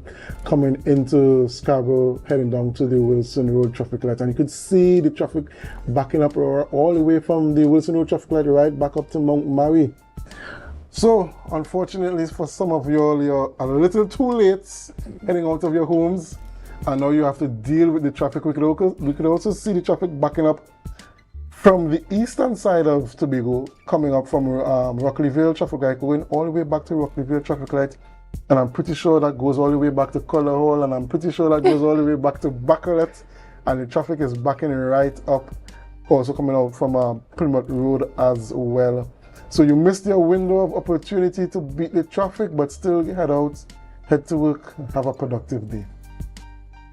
Okay, viewers, so we have in studio with us Miss Yankee Murray and Mr. Dominic Guy, who are both PROs of the Mason Hall Secondary School, and they're here to speak to you about fashion in the valley. Yes, fashion in the valley. I know my producer here has a flyer there that he will put up soon enough. But good morning and welcome, Mr. Guy and Miss Murray. Good morning, good morning. So tell us a little bit about fashion in the valley, what it's really about. Well, good morning again, viewers. Good morning to Mason Hall Secondary. My name is Dominic Guy. I'm the PRO for the Fashion in the Valley show. I will be hosted at Mason Hall Secondary on Saturday the 28th of March. It will be from 6 p.m. till We are here to promote the rebranding of the department and also the rebranding and the upgrade of the department, and also to raise funds to support the department and promote the fashion show as well.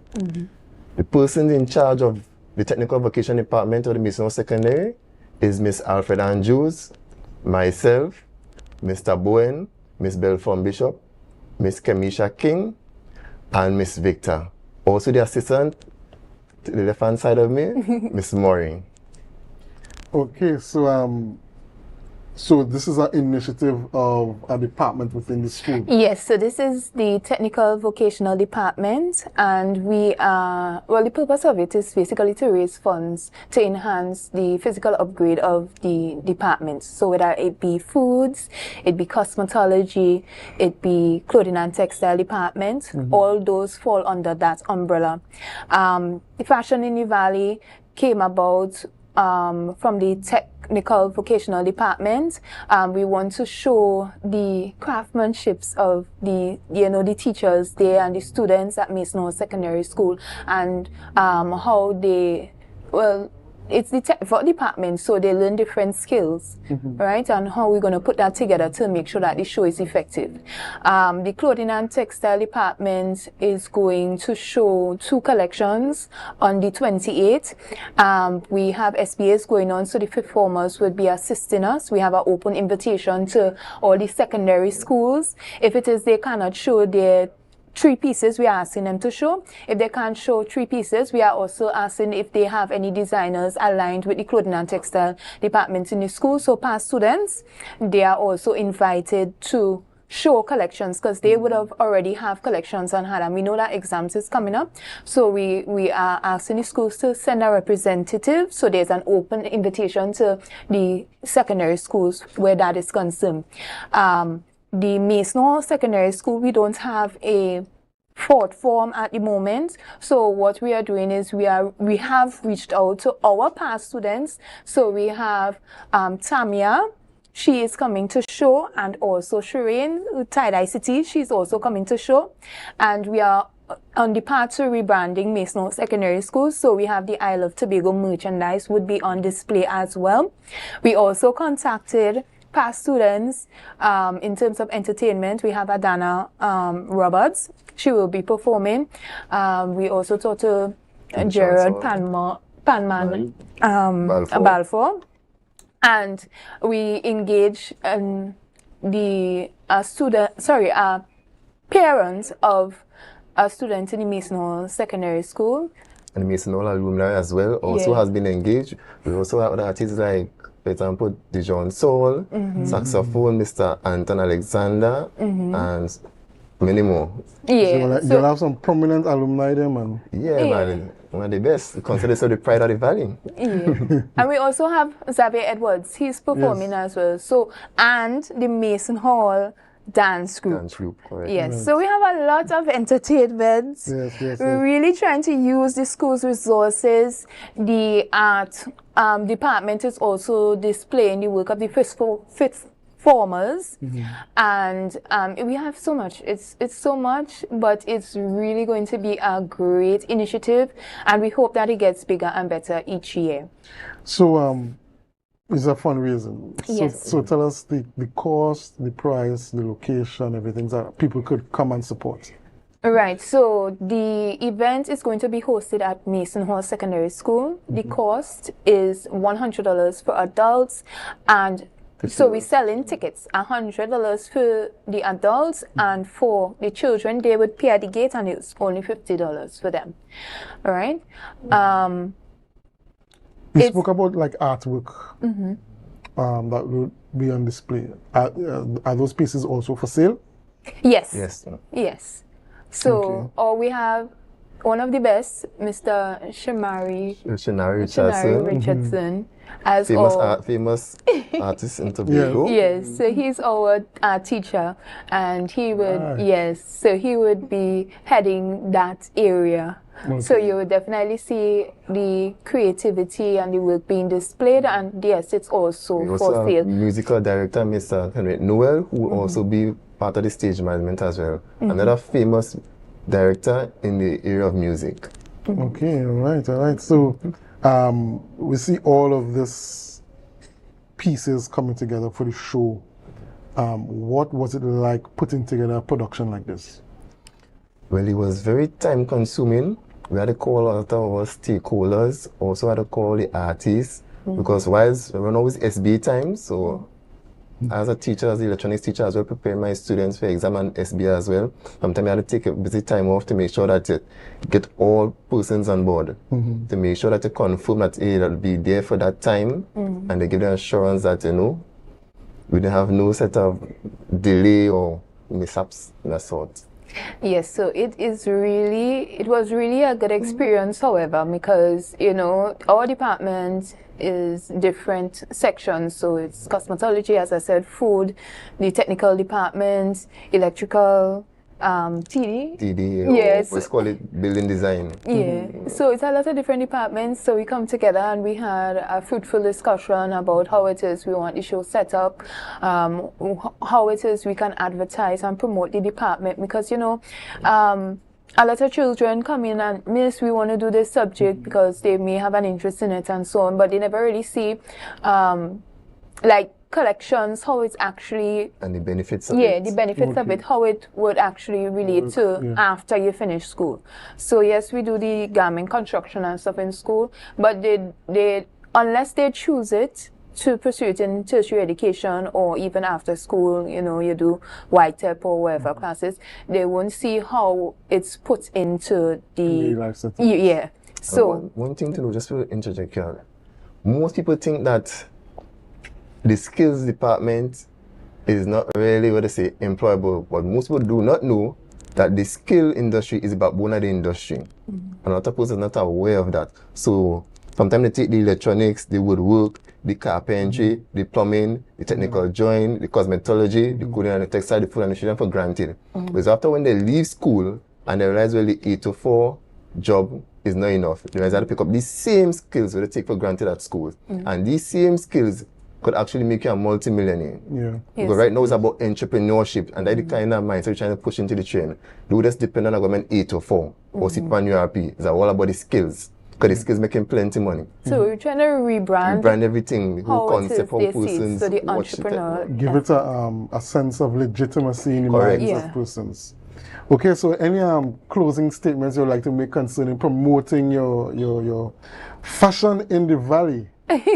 All right, so tickets are available by the committee members in the Mason Hall Secondary Schools. So you can reach out to Miss Andrews Alfred and anybody from the committee, Mr. Guy, Mr. Bowen, Mr. Bowen, Miss Belfort Bishop, Miss Belfort Bishops, Miss King, myself, Miss Murray. And Miss Alfred. And yes, who's if the you're HOD of the department, department. If you all are interested in purchasing tickets, we want to say a special thanks to our Mason Hall administration for allowing us to keep this show, and also the children, we want to see them come out and engage, and the past students who are participating on Mason Hall's behalf. Miss Shireen and Miss Tamia, we want to thank you as well for, answering the call. So they can come out and show, because they are entrepreneurs in the garments, in the fashion industry, so, and they are coming out to represent. Also remind the schools, the secondary schools across Tobago, that you all do have an open invitation to show, and if you all don't have a collection at the moment, it's okay, you can reach out to, past students, and they would be also able to represent the school on their behalf. I just want to say something also. I just want to say a special thanks to Miss Suande Mars and Miss Gabriella Coppin, who give us the okay to promote this show. I also want to thank all the viewers. We also like to say persons, please come out and support us. It's going to be big, it's going to be grand, and we're going to have a lot of fun. Yes, and there's a lot of art, as we said, the pan, the artwork that is going to be on display, and also for sale, the merch, Mason Hall Secondary School, the parents of Mason Hall Secondary School, we like you all to come out and support. It will be a wonderful event. All right, we want to thank you very much, Mr. N.K. Murray and Mr. Dominic Guy, both PROs of the Mason Hall Secondary School, talking about fashion in the valley. Yes, ladies and gentlemen, go out and support. $100 for adults, $50 for children. Get your tickets. Children, I believe they pay at the door, $50. Yeah, $50. It's going to be an event that you will never forget. Come out and see what these young children have in store in terms of talent. You know, so it's out there. Enjoy it. It's going to be good. It's going to be good, and give them your support. Viewers, before we leave, we just want to mention the THA interdepartment competition once again. We encourage you to go down to Parade Grounds tonight, 7 p.m., $150. It's cheap, and you're getting a whole lot of things. You're getting personality competition, you're getting calypso competition, you're getting mass. It's tonight at the Parade Grounds, 7 p.m. Guest performance from Michael Teja, soca star Michael Teja, and we want to encourage our co-host, Miss Vanessa Ortiz. She will be going up as a contestant for the Division of Finance, but you know, I am very biased to the Division of Tourism, and I think that Dwayne White Jr. and Shawnee Gardner are going to do an exceptional job tonight, and the team from Tourism is going to walk away with the trophy inch by inch. We're going to walk away with that trophy. Those two trophies, the Calypso and the Personality, it belongs to the Division of Tourism. I'm telling you that today, record me and play it back, because we're walking away with the two of them. Okay, viewers, we hope that you enjoyed our morning show, but the programming is not done there. We continue on to GMT. Good morning, Tobago. So do us a favor. Share the live, share the live, share the live. GMT with Chanel Felix is up next.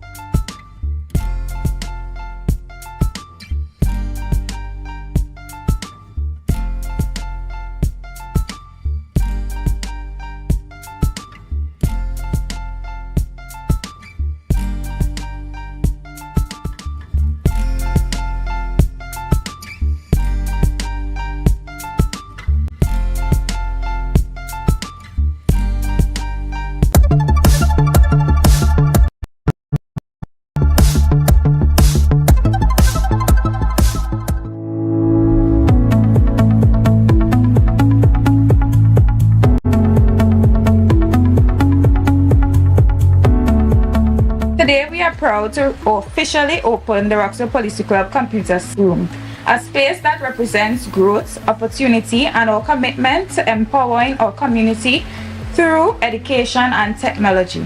Today's initiative that is once again being supported by the Digital Foundation is indeed a record-breaking success. Not everybody can be able to buy a computer, and even though they buy a computer, some of them don't have internet, and there will be a space, a safe space, where they can come and do their homework and to be able to do their SBAs and to be able to ensure that they have a starting chance in life. At Tobago, we often speak about Panyard model. A Panyard is not just where music is played, it's where discipline is learned, talent is shaped, teamwork is built, and young people is guided in a safe space and positive environment. This exactly is what Technology and Education Center represent. Just as a Panyard brings young people together around steel pan, this center brings them together around technology to learn, to explore, and to prepare for the future. I am truly thrilled to be here with you today as we celebrate the opening of another Technology in Education Center, the 4th Thai Center in Tobago. Through this program, we aim to bridge the digital divide by expanding access to technology and the internet in communities that need it most. And with the invaluable partnership of Tobago, we have been able to go a step further, embedding technology within Panyards.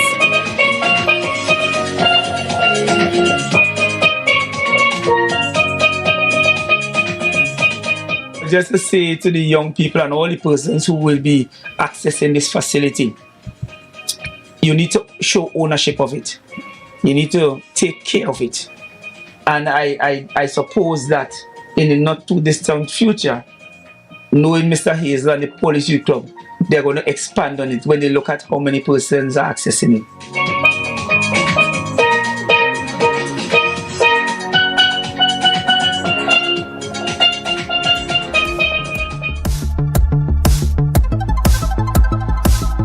That was a production of the Department of Information, Office of the Chief Secretary, Tobago House of Assembly.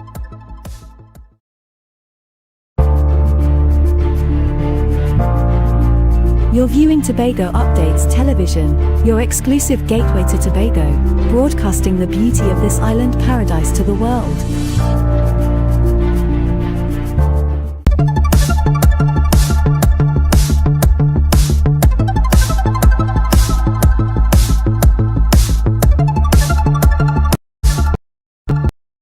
According to Chief Secretary, the portfolios of secretaries and assistant secretaries were formally assigned based on their experience, expertise, and the operational requirements of the divisions across the THA. In the process, several divisions were renamed and new ones were created to better reflect evolving responsibilities and administrative priorities. The assignment of secretaries to divisions is not just a ceremonial exercise. It is a strategic act of stewardship. It is about placing the right people in the right spaces at the right time to deliver real results to real people on time.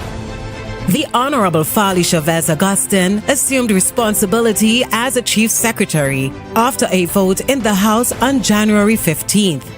The office of the Chief Secretary was further strengthened with Assembly Member appointed Secretary and Assembly Member Nigel Tate as Assistant Secretary. Deputy Chief Secretary Dr. Faith Brebner as Secretary for Health and Wellness. Assembly Member Nathisha Charles Pantin was assigned Public Infrastructure and Transportation, while Assembly Member Wayne Clark took responsibility for food security, including CPEP.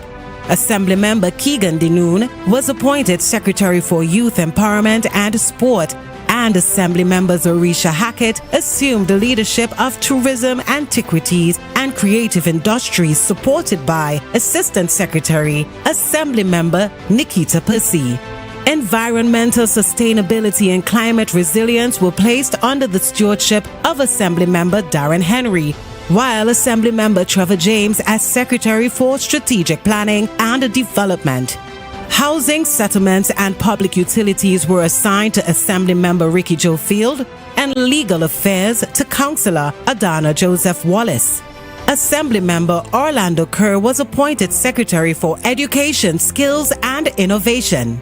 Assembly Member Ian Pollard as Secretary for Community Development and Social Protection, supported by Assistant Secretary Councillor Akel Franklin.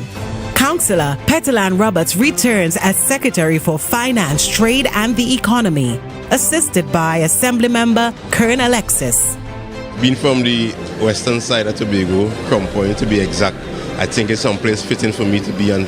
And it's a great privilege to go into tourism to function.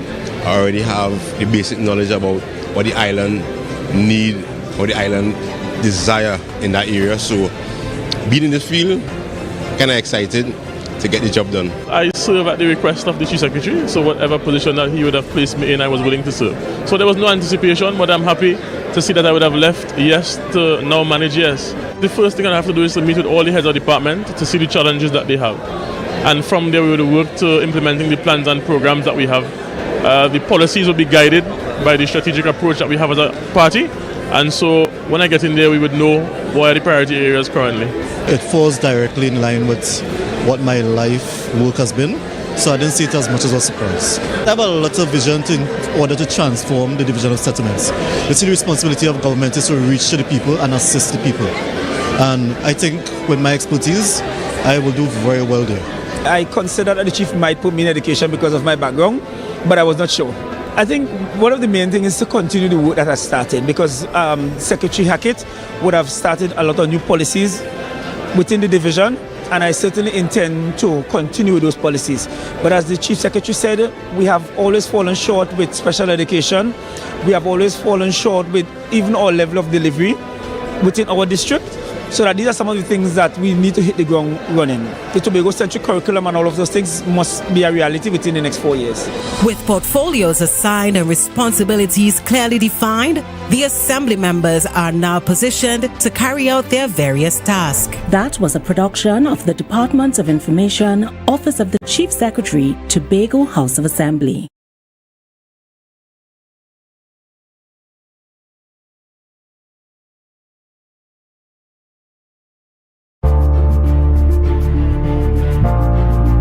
You're viewing Tobago Updates Television, your exclusive gateway to Tobago, broadcasting the beauty of this island paradise to the world.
And welcome back to Good Morning Tobago right here on Tobago Updates. I am your host Chanel Felix, and guys, you know, whenever you see me sitting here, it's because we're about to have those conversations that you want to have while I ask those questions that you want asked.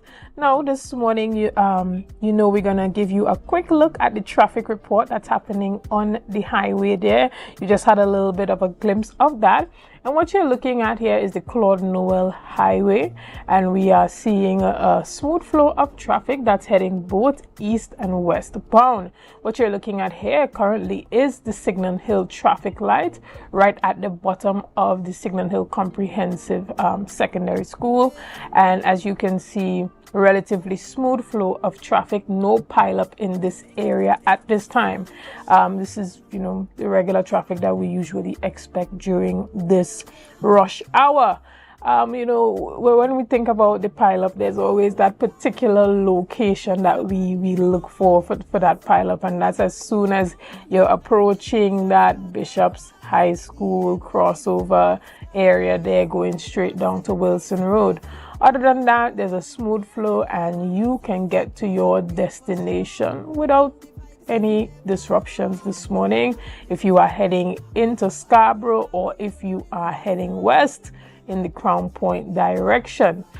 So as you see there, that's an overhead shot of the Signal Hill Lambo Shore Park area.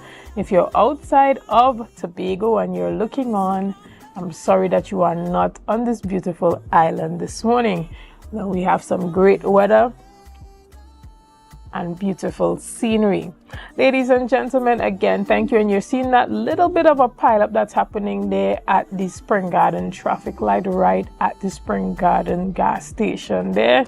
Nevertheless, if you are heading into Scarborough, I always recommend every morning, you already know, turn right by the Spring Garden traffic lights and take the old road down into town and avoid that pileup that usually happens at the Bishop's High School crossover going down to Wilson Road traffic light. Ladies and gentlemen, this morning we jump straight on ahead into all that's happening, and this morning we start promptly by reminding you all that's happening tonight. Yes, tonight, that's going down at the the stadium car park that is the inter-department festivities. We know this is one of the most competitive seasons within the Tobago House of Assembly and other public organizations on the island, and we have special guest performances by Mikhail Teja, and he will be there to give us the entertainment that we truly need. Now, this is going to be a jam-packed session. We're talking about calypso and personality all in one. I don't know who you're representing, but come out wearing your organization's colors, whether it's TNTech, WASA, health, infrastructure, education, you name it. Come out, TTPS, you come out and rep your team, whether it's an organization that you're a part of or your family members are a part of. And let me tell you, it is only $150 happening promptly at 7 p.m. You don't want to miss it. I always say, you know, me and my friends, we go there and we are our own judges. And in order to do that, we got to be there early and get front row seats. I want to also shout out my colleague, Renessa Ortiz, who would be representing the Division of Finance. I'm wishing her all the best this morning, but I'm not sure that she will bring home the prize, seeing that this morning we're showing our colors. Akinlabi was here fooling himself, convinced that tourism will be bringing home the prize this morning, but I'm going to put it out there that we are expecting the Division of Education to reel in that victory tonight. All right? And you all know I'm very good with my predictions.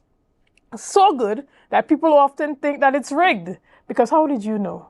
But I definitely have a strong feeling that the yellow team will be bringing in that victory tonight. So shout out to my team over there at the Division of Education, led by the newly minted Assemblyman Orlando Assembly member. Let's get that right, Orlando Kerr. Ladies and gentlemen, we jump straight ahead into our news in 90 seconds. Tonight, all roads lead to parade grounds at the Dwight York Stadium for interdepartment personality and calypso competition. On Tuesday, Tobago Festivals Commission CEO Kern Cowan said this year was more than just a show, but rather refining spectators' expectations. The lineup of personality contestants include 9 THA divisions and the Trinidad and Tobago Police Service. The show kicks start at 7 p.m. at a cost of $150 entrance fee and guest performances from Road March title holder Mikhail Teja. Additionally, interim president of the General Contractors Association of Tobago, Patrick Parks, is sounding the alarm on the standstill of the construction sector on the island following the inter-island sea bridge challenges. Speaking with Tobago Updates yesterday, Parks said contractors have highlighted that many projects have run out of blocks, cement, steel, and other materials to ply their trade. He said the association urged the contractors to exercise patience as the relevant authority worked to resolve the issues. And finally, the Ministry of Transportation is monitoring the rise in in-car streaming and filming, warning that these practices are increasing distractions to drivers and endanger public safety. Transportation Minister Eli Zukur told the Senate that drivers using mobile phones or windscreen-mounted devices to record or stream videos live could face tighter regulations if the current laws prove insufficient. He emphasized that such activities can distract drivers and obstruct visibility, and that motorists remain fully responsible for maintaining control of their vehicle. The government is reviewing whether clearer rules, stronger enforcement, or new regulations are required. And that was our news in 90 seconds. Ladies and gentlemen, this morning we will be discussing a number of topics and issues, and we will be particularly discussing the new Tobago Development Fund. To have that conversation with me this morning, I would be expected to be joined by the technical advisor at the Division of Finance, Trade and the Economy, Mr. Anselm Richards, who will be joining us shortly. But I want to hear from you this morning. Who do you think is going to be bringing home that inter-department title tonight? I already told you what my choice is. My choice is definitely the yellow team on the hill, the Division of Education. Akin Labi expressing that his choice for the winner tonight is the Division of Tourism, and we know for a fact that we have our colleague from representing the Division of Finance, Trade and the Economy, Renessa Ortiz, who would actually be a contestant in the show tonight. And so I'm wishing her all the best. I think, Renessa, if you are looking at this, second place is not a bad place to be, especially after the Division of Education. I think coming in second, I would be proud of myself. So again, I'm wishing you all the best. Ladies and gentlemen, we're gonna take a quick break right here. Remember to put in the comment section where or what division you are expecting to bring home that interdepartment title tonight. Take a quick break right here, and I'll see you soon.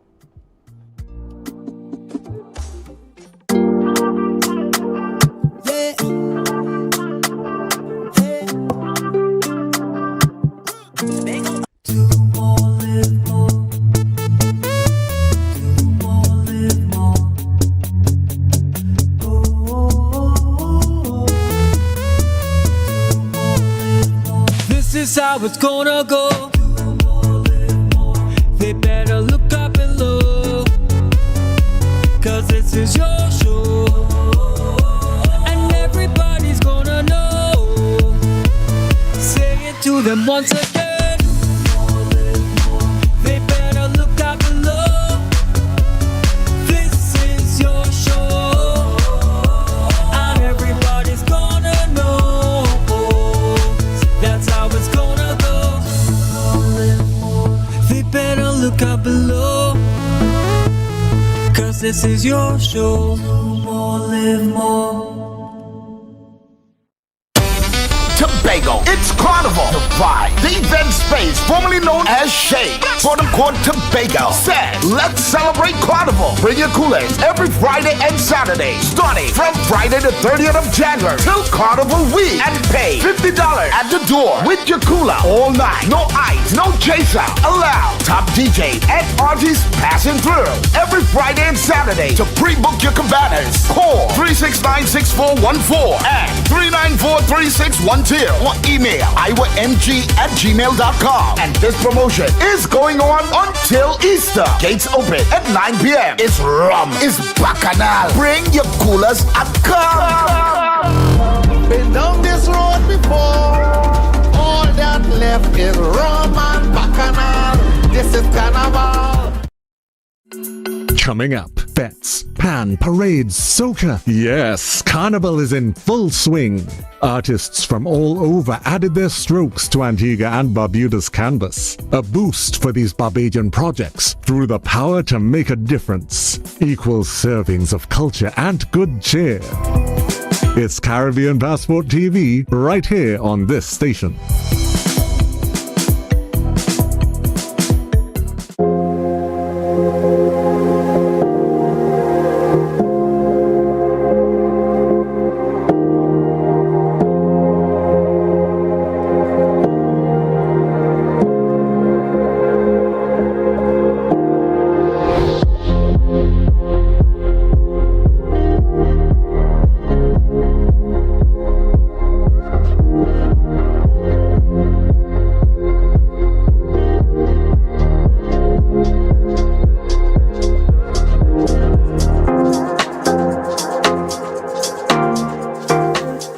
Are you in a dispute with a registered investment service provider of the TTSEC?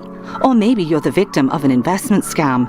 You can lodge a complaint or submit an anonymous tip to the Trinidad and Tobago Securities and Exchange Commission. Download our Investor Protection app or go to ttsec.org.tt to access our complaint form or submit an anonymous tip. Write a clear summary of your complaint. Submit copies of supporting documents along with the originals for verification. Provide a copy of the feedback received from the entity regarding your complaint. All investor complaints or scam reports submitted by the public are acknowledged and reviewed by the TTSEC. Investigations are pursued based on the outcome of the review. Trinidad and Tobago Securities and Exchange Commission, protecting the interests of investors and the public. You invest, we protect. Everyone benefits. Yeah.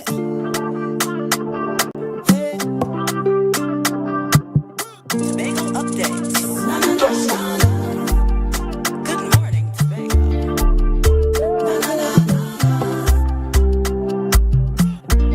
Let's go. It's a brand new morning. Rise up to a brand new dawning. As the passion start to rise, the energy fill the skies. I say thanks for favor to wake up and hear my neighbor. 60,000 people strong, and the vibes is never wrong. We are beauty, we are power, we are people in the sun. We are beaches, we are rivers, we are melanated ones. We special and there is no denying. Tobago is number one. I am you and you are me. Together we stronger.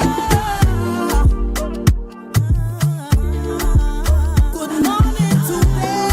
morning, Tobago. Good morning, Tobago. Good morning, and welcome back to Good Morning Tobago right here on Tobago Updates. As promised, we are jumping straight into our conversation with the technical advisor of the Division of Finance, Trade and the Economy, Mr. Anselm Richards, the man himself.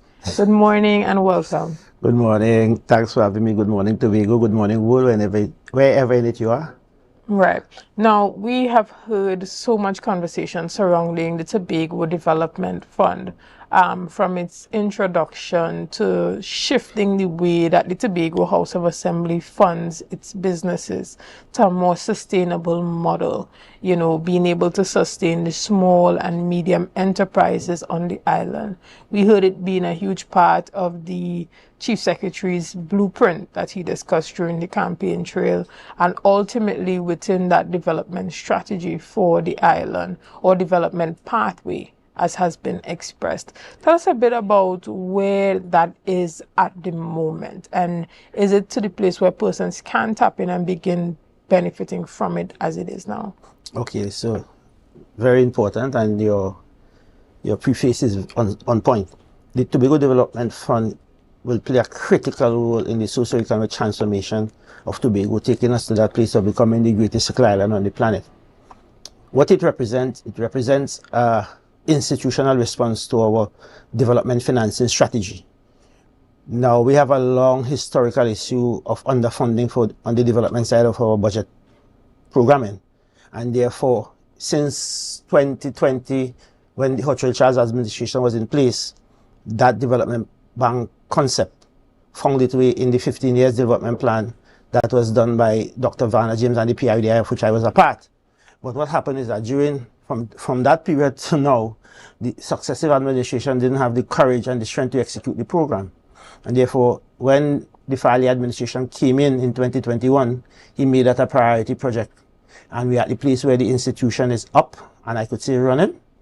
It is registered. We have an interim CEO. We have a business place that is next to the Home Mortgage Bank uptown. We have rented secure operating space there, renting from Home Mortgage Bank. We have an interim CEO in the chair. We have built out our governance policy framework, our operational policy framework. Those documents were reviewed by the central bank, and we got very tight technical peer review with significant input. We also got some comments from the Eastern Caribbean Central Bank. We are getting technical support from the IDB in the establishment of the project. We also got support from this central government, where they funded the project to the tune of $10 million in this fiscal year. So we are well on our way. We have also made a decision at the level of the THA to make the BDU and venture capital part of this bigger financing ecosystem. So therefore, we are up and running. The BDU is now part of the TDF. We are doing some resetting of their programming to make it a little bit more nimble and more pointed and focused on micro, small, and medium-sized enterprises so that we can give them the kind of innovative financing instrument that they are required to respond to the challenges that they are facing. So we are reviewing some. We're not going to be a massive shift, but that will be a department of the TDF. We already launched the loan guarantee program. You will have heard a lot of that. That is being managed by the TDF and is being executed on the part of the THA and the TDF through First Citizen Bank Trust Company. So that is up and running. You can go to your commercial bank and get a loan guarantee of a maximum of $3 million and a minimum of $300,000. The THA will provide security up to 80% of the amount being borrowed. And therefore, that is under the TDF. So that is in place. That program is in place and available. And I don't want us to speed ahead going into different things without giving persons a wide or a broader understanding of what that really means by the THA providing security. What role does their business play? Does that mean that if their business currently does not have substantial collateral to stand for a major loan, that the THA would stand with them if the proposal or the projection meets the requirements of the bank? Explain that, Pat. So what we are doing, we are providing access to working capital for our indigenous businesses. Once you are registered Tobago business and you have been in the space for 3 years, you don't have enough security to secure the sum of money that you are willing to borrow or you need. Let's just say, for instance, you need 3 million, and usually I believe there's a 10% that you put down. So that would be a 300,000. 300,000. Right? You could give me 300 million. 300,000. But 300,000, yeah. Right? So the THA will now come in and provide 80% of that 300,000. Right. Right? No, well, if it's not 10%, we'll cover 80%. So we'll provide, let us say, let us take $1 million. So you are going for $1 million. Right. Right? The THA will provide $800,000 in security to cover the 100% security that you need for the mortgage, for the loan. That's how it goes. Okay, so you don't need a down payment. You really don't need a down payment. We don't know, you will have to work out the 20% coverage of the loan with the bank, but we are guaranteeing the loan of the 80% of the value of the loan. That is a significant amount. That is almost a fully guaranteed loan arrangement. So it works like this. You go to the bank, you want $1 million, the THA will give the bank $800,000 to hold for you to get $1 million. Right. Basic as that. Right? So we are guaranteeing the loan up to 80% of the value of the loan. Right? The 20% gap between the 100% coverage in terms of guarantee, you and your bank will work that out. Okay? So that is how it works. So it's a loan guarantee program. So we are guaranteed. So it makes the interest rate go down because the loan is almost fully secured, and therefore the risk to the bank is significantly reduced. Because if you lend me $1 million and the THA puts up $800,000, it means your exposure is only $200,000. So therefore the interest rate, the risk, because the interest rate is tied to the risk of the loan not being repaid. So our thing is to make cheap capital available to our businesses in Tobago. And that's the strategy, because we recognize that the existing commercial arrangement with the commercial bank has not been working in the best interest of Tobago businesses, because the Tobago economy is quite different in terms of its characteristics from what happens in Port of Spain. And therefore we have to be innovative and create, innovate financing instruments and options to the Tobago business that may not fit the traditional mode of financing in the commercial banking system. And therefore that is one of the reasons why we have taken the decision to establish the Tobago Development Fund. So down the road, when the fund is fully capitalized, we will be able to provide that kind of financing option through equity financing, through probably grants and other kind of capital options, and creating financial instruments that meets the demand of the project, meets the demand of the Tobago economy, without exposing the bank to any financial implosion. Right. And tell us, is this open for application as we speak, and how can persons begin to access it? Is it that they come to the TDF or they go directly to First Citizens and ask about the loan guarantee program? So the loan guarantee is, we have all the commercial banks in Tobago participating. Okay. It's been managed by First Citizen. So you can go to RBC, you can go to Scotia, and you can go to First Citizen and make your application. Okay. And they will send you. So you go to wherever you have the best, your business, or wherever you have the best interest rate. Understood. And you do that. So that is what is happening. So that is up and running. The BDU is up and running. The building out of the bigger and other new options are being worked upon. That's a work in progress. So, but later in the year, we'll incrementally increase the offering of the institution. We are now building it out. We are ensuring that we have a tight governance arrangement that insulate the institution from political interference, because that is critical for financial institutions. That's why we are collaborating with the IDB, the Caribbean Development Bank, the Central Bank, the Eastern Caribbean Central Bank, and any other international institution that have expertise in that area that will provide the kind of technical support and guidance for us to build this institution, because this will be a long-term legacy for the people of Tobago and the next generation of Tobagonian. Because the strategy that is being rolled out by the Chief Secretary and this administration is that while we start with a development fund, because the bank requirement in law is much more rigorous. So we are going to build out the TDF, we're going to work it, we're going to create the institutional structure and infrastructure and governance arrangement that fits the model of a development bank. So down the road, we are going to change the classification of the institution into a development bank that gives us more option in the financing space to do a little bit more for the people of Tobago and the transformation of the Tobago economy. Right. In speaking with the Secretary for Finance, Mrs. Petterman Robert, she indicated that this also provides a lot of opportunity for persons within the agriculture and food processing industry and fisheries as well. So those persons who are also in the unconventional industries like the orange economy, also welcome to partake in that, in the arts. Tell us a bit about who is being targeted right now to come and benefit from this. Right. So the TDF, in terms of our restructuring and re-engineering of BDU, they have created some few we call niceties, if you want to call that, in terms of financing options.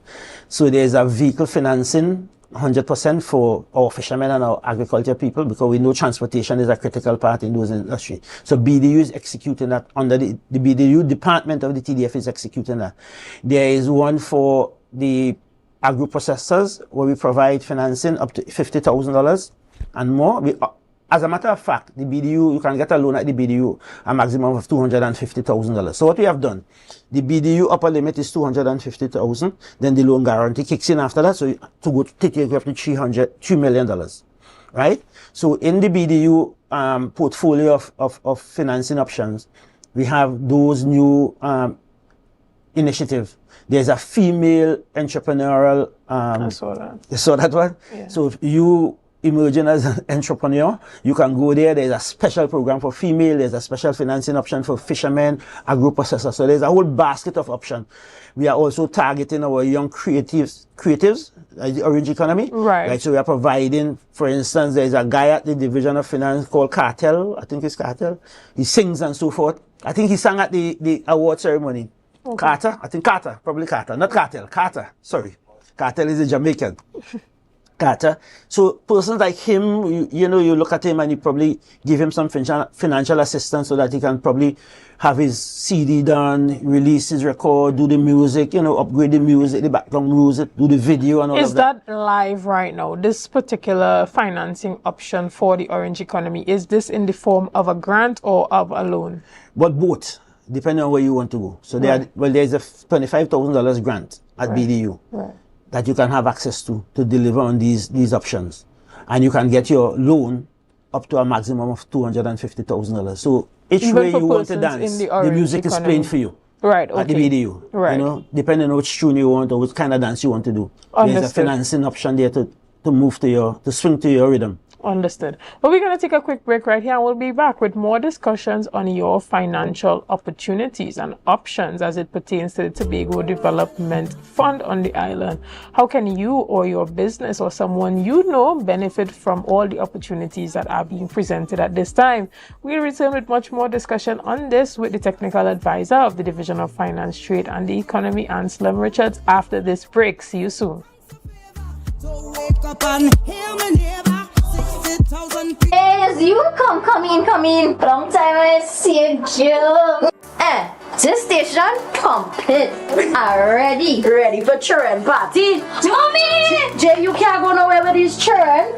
And you know you can't depend on Kevin neither Steven to see about them. Yes, total waste. So I supposed to stay home whole time? Jada is 12. She could see about them. You just leave Jada to see about Kia and Kayla. I thought it was your mother or your sister. Who? Them always busy. Jada could handle that. She cooking and cleaning a long time. And the next two better know what time it is. It's only me, you know. I will talk to my mother. She just home these days. She will make sure the children okay. Alright. Let me see the moves for later. Before you ramage, make sure the children okay. Call 996 to report all child abuse now. A message from the Children's Authority of Trinidad and Tobago. Tobago, it's Carnival. Dubai, the event space formerly known as Shade, for the court Tobago said, let's celebrate Carnival. Bring your coolers every Friday and Saturday, starting from Friday the 30th of January till Carnival week, and pay $50 at the door with your cooler all night. No ice, no chaser allowed. Top DJ and artists passing through every Friday and Saturday. To pre-book your cabanas, call 369-6414 and 394-3612 or email iwamg@gmail.com. And this promotion is going on until Easter. Gates open at 9 p.m. It's rum, it's bacchanal. Bring your coolers and come. Been down this road before. All that left is rum and bacchanal. This is Carnival. Coming up, bets, pan, parades, soca. Yes, Carnival is in full swing. Artists from all over added their strokes to Antigua and Barbuda's canvas. A boost for these Barbadian projects through the power to make a difference. Equal servings of culture and good cheer. It's Caribbean Passport TV, right here on this station.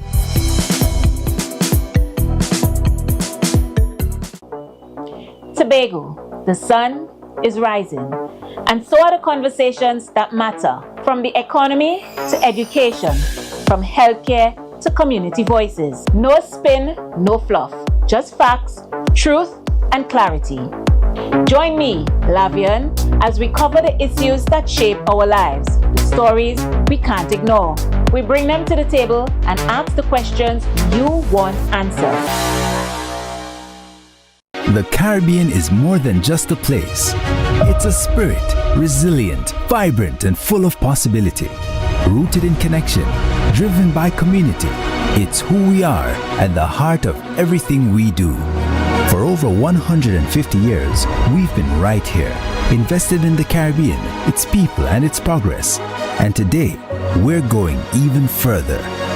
Liberty Business, rooted in the Caribbean, committed to you.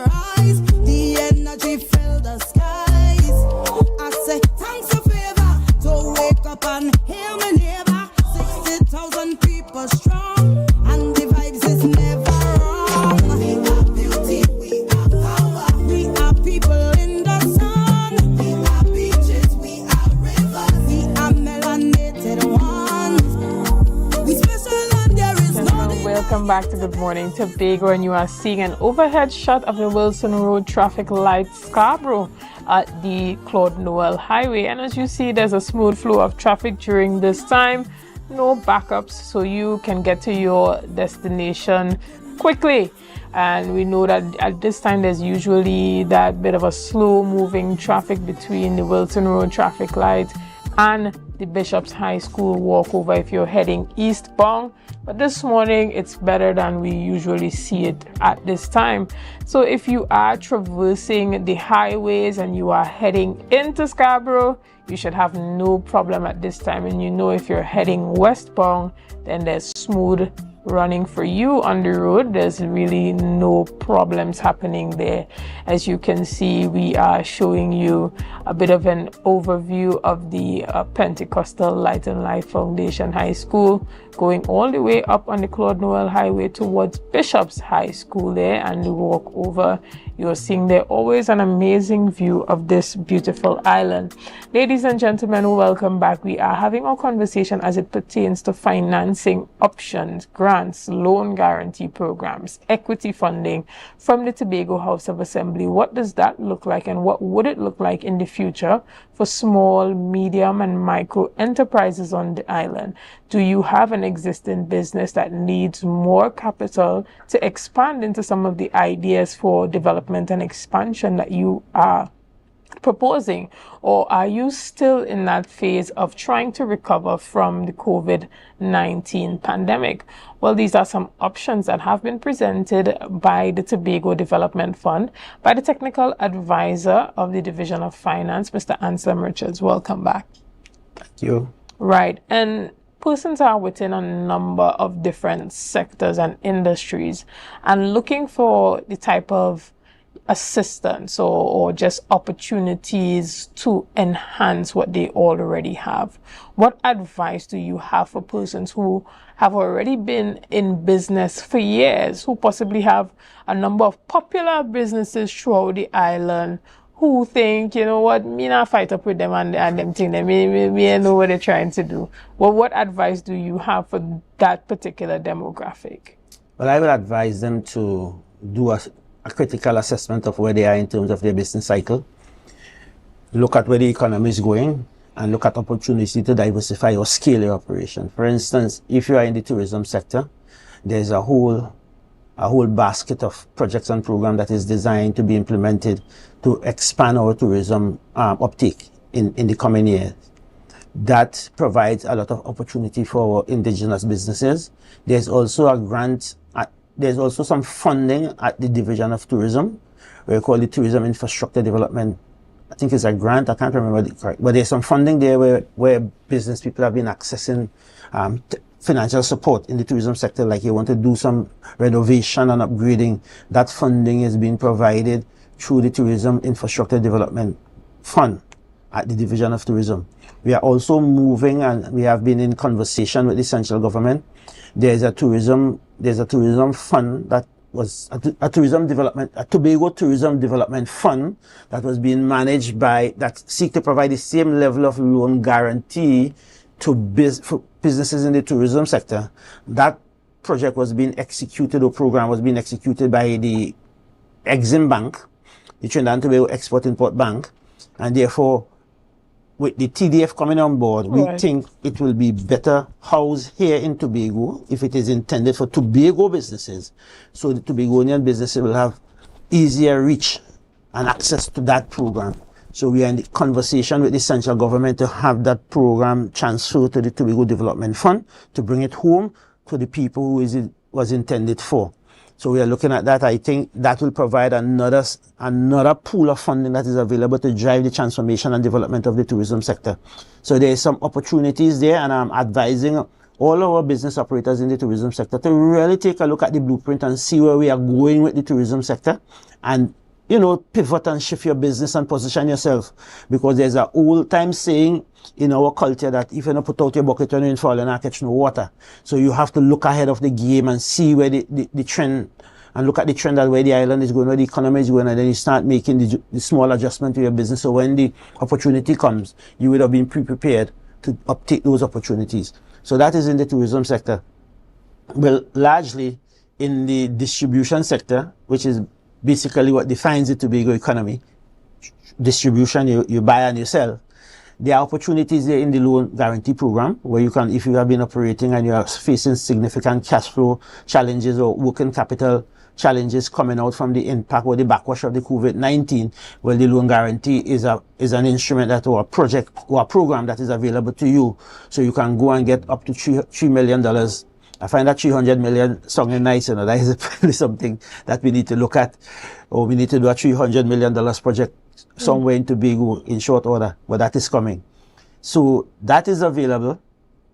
So businesses can go and get access to expand, increase their inventory, you know, probably pay down some long-term debt or refinance your debt and, you know, make your cash flow more attractive and more pointed and so forth. And then we have the smaller options within the BDU and the venture capital. Remember, I said to you offset that we are looking to do the venture capital funding in more in an equity financing arrangement.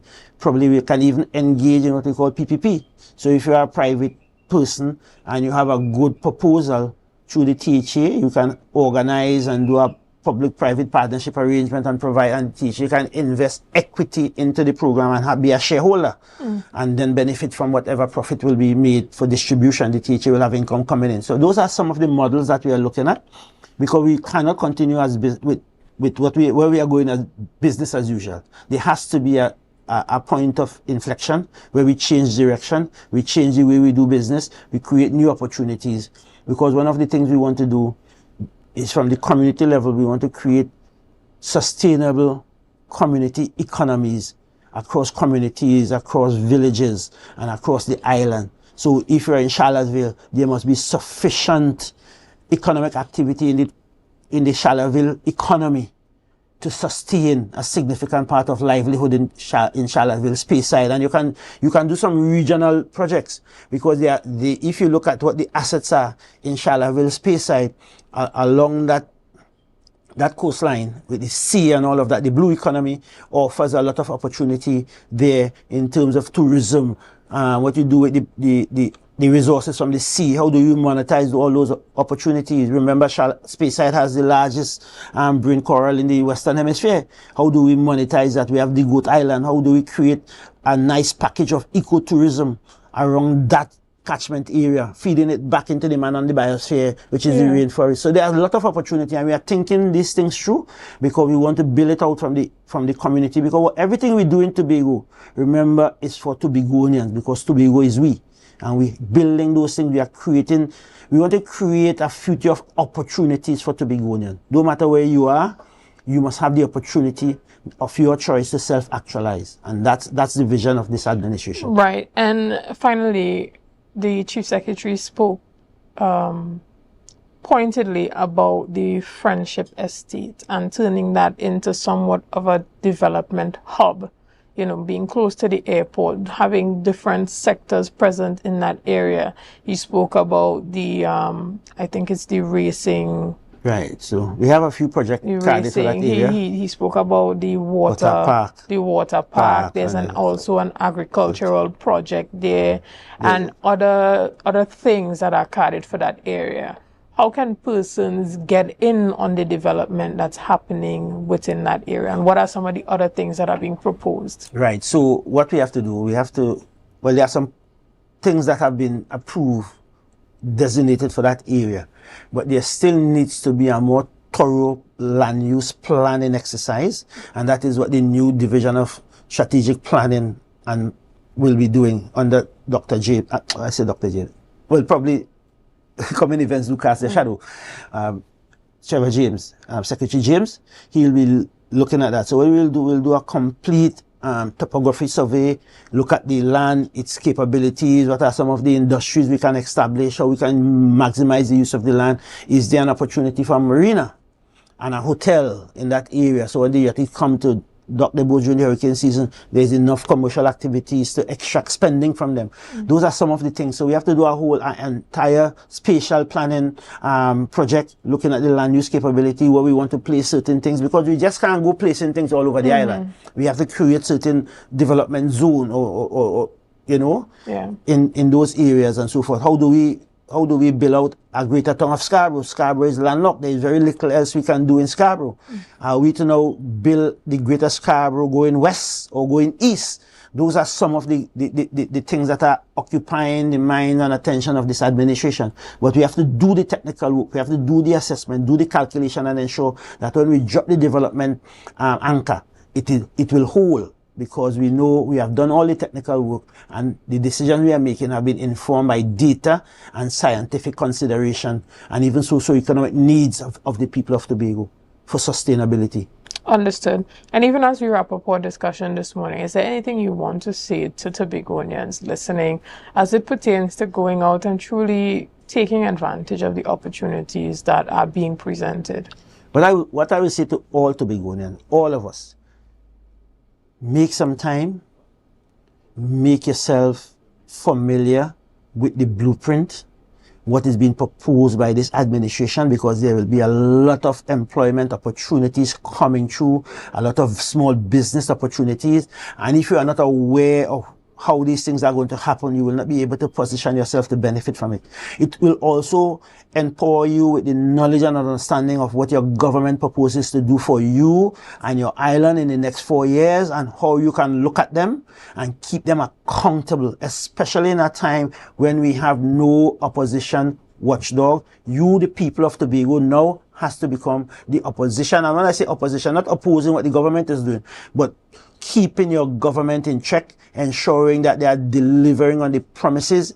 If there are changes to what was proposed, this administration will come to you and say, we have to pivot on this because of XYZ. But if you don't know what is the mission, you will not be able to assess what is being delivered for the mission. And therefore, I urge all of us as Tobagonians, find some time, get in your local group. The blueprint is available online. Download the blueprint, take your time, read it. That is the guideline. Those are the guardrails for what the socio-economic development and transformation in Tobago will look like in the next 4 years. We have set some clear targets. For instance, we want to grow the agricultural contribution to GDP to 6% by 2030. It is at approximately 1% now. That will mean that significant activity will happen in the tourism sector. The mega farm project, you recognize that the Chief Secretary in his reclassification and realignment of the THA have moved CFA under agriculture. That is the labor input for the agricultural transformation that he has in mind under the mega farm approach to the agricultural transformation objectives. So therefore, we have to familiarize ourselves, all of us, as Tobagonians, if we have to benefit from the opportunities that will come out from the programs and projects that are nested or resident in the blueprint. And therefore, we must all urge ourselves and urge our colleagues to make themselves familiar with what is contained in the blueprint. Understood. Well, we want to thank you so much for being here this morning and giving us that overview of all that's happening as it pertains to financing and the Tobago Development Fund, where we are and where we're going. Ladies and gentlemen, this is the end of our conversation, but we want to remind you that tonight is the Tobago House of Assembly interdepartment competition that's happening at Parade Grounds at this stadium. Now, you don't want to miss it. This is one of the most highly competitive times within the Tobago House of Assembly, and you'll see most of the divisions being present there, as well as the TTPS. And the tickets are only $150. You can get those tickets on Wilson Road by the Festivals Commission headquarters there. You want to be a part of this event. It's fun. I mean, you're getting Calypso personality and special guest artists. You're getting performances by Michael Teja. He will be there. He'll be the special guest performer and come and represent your division, whosoever you're supporting.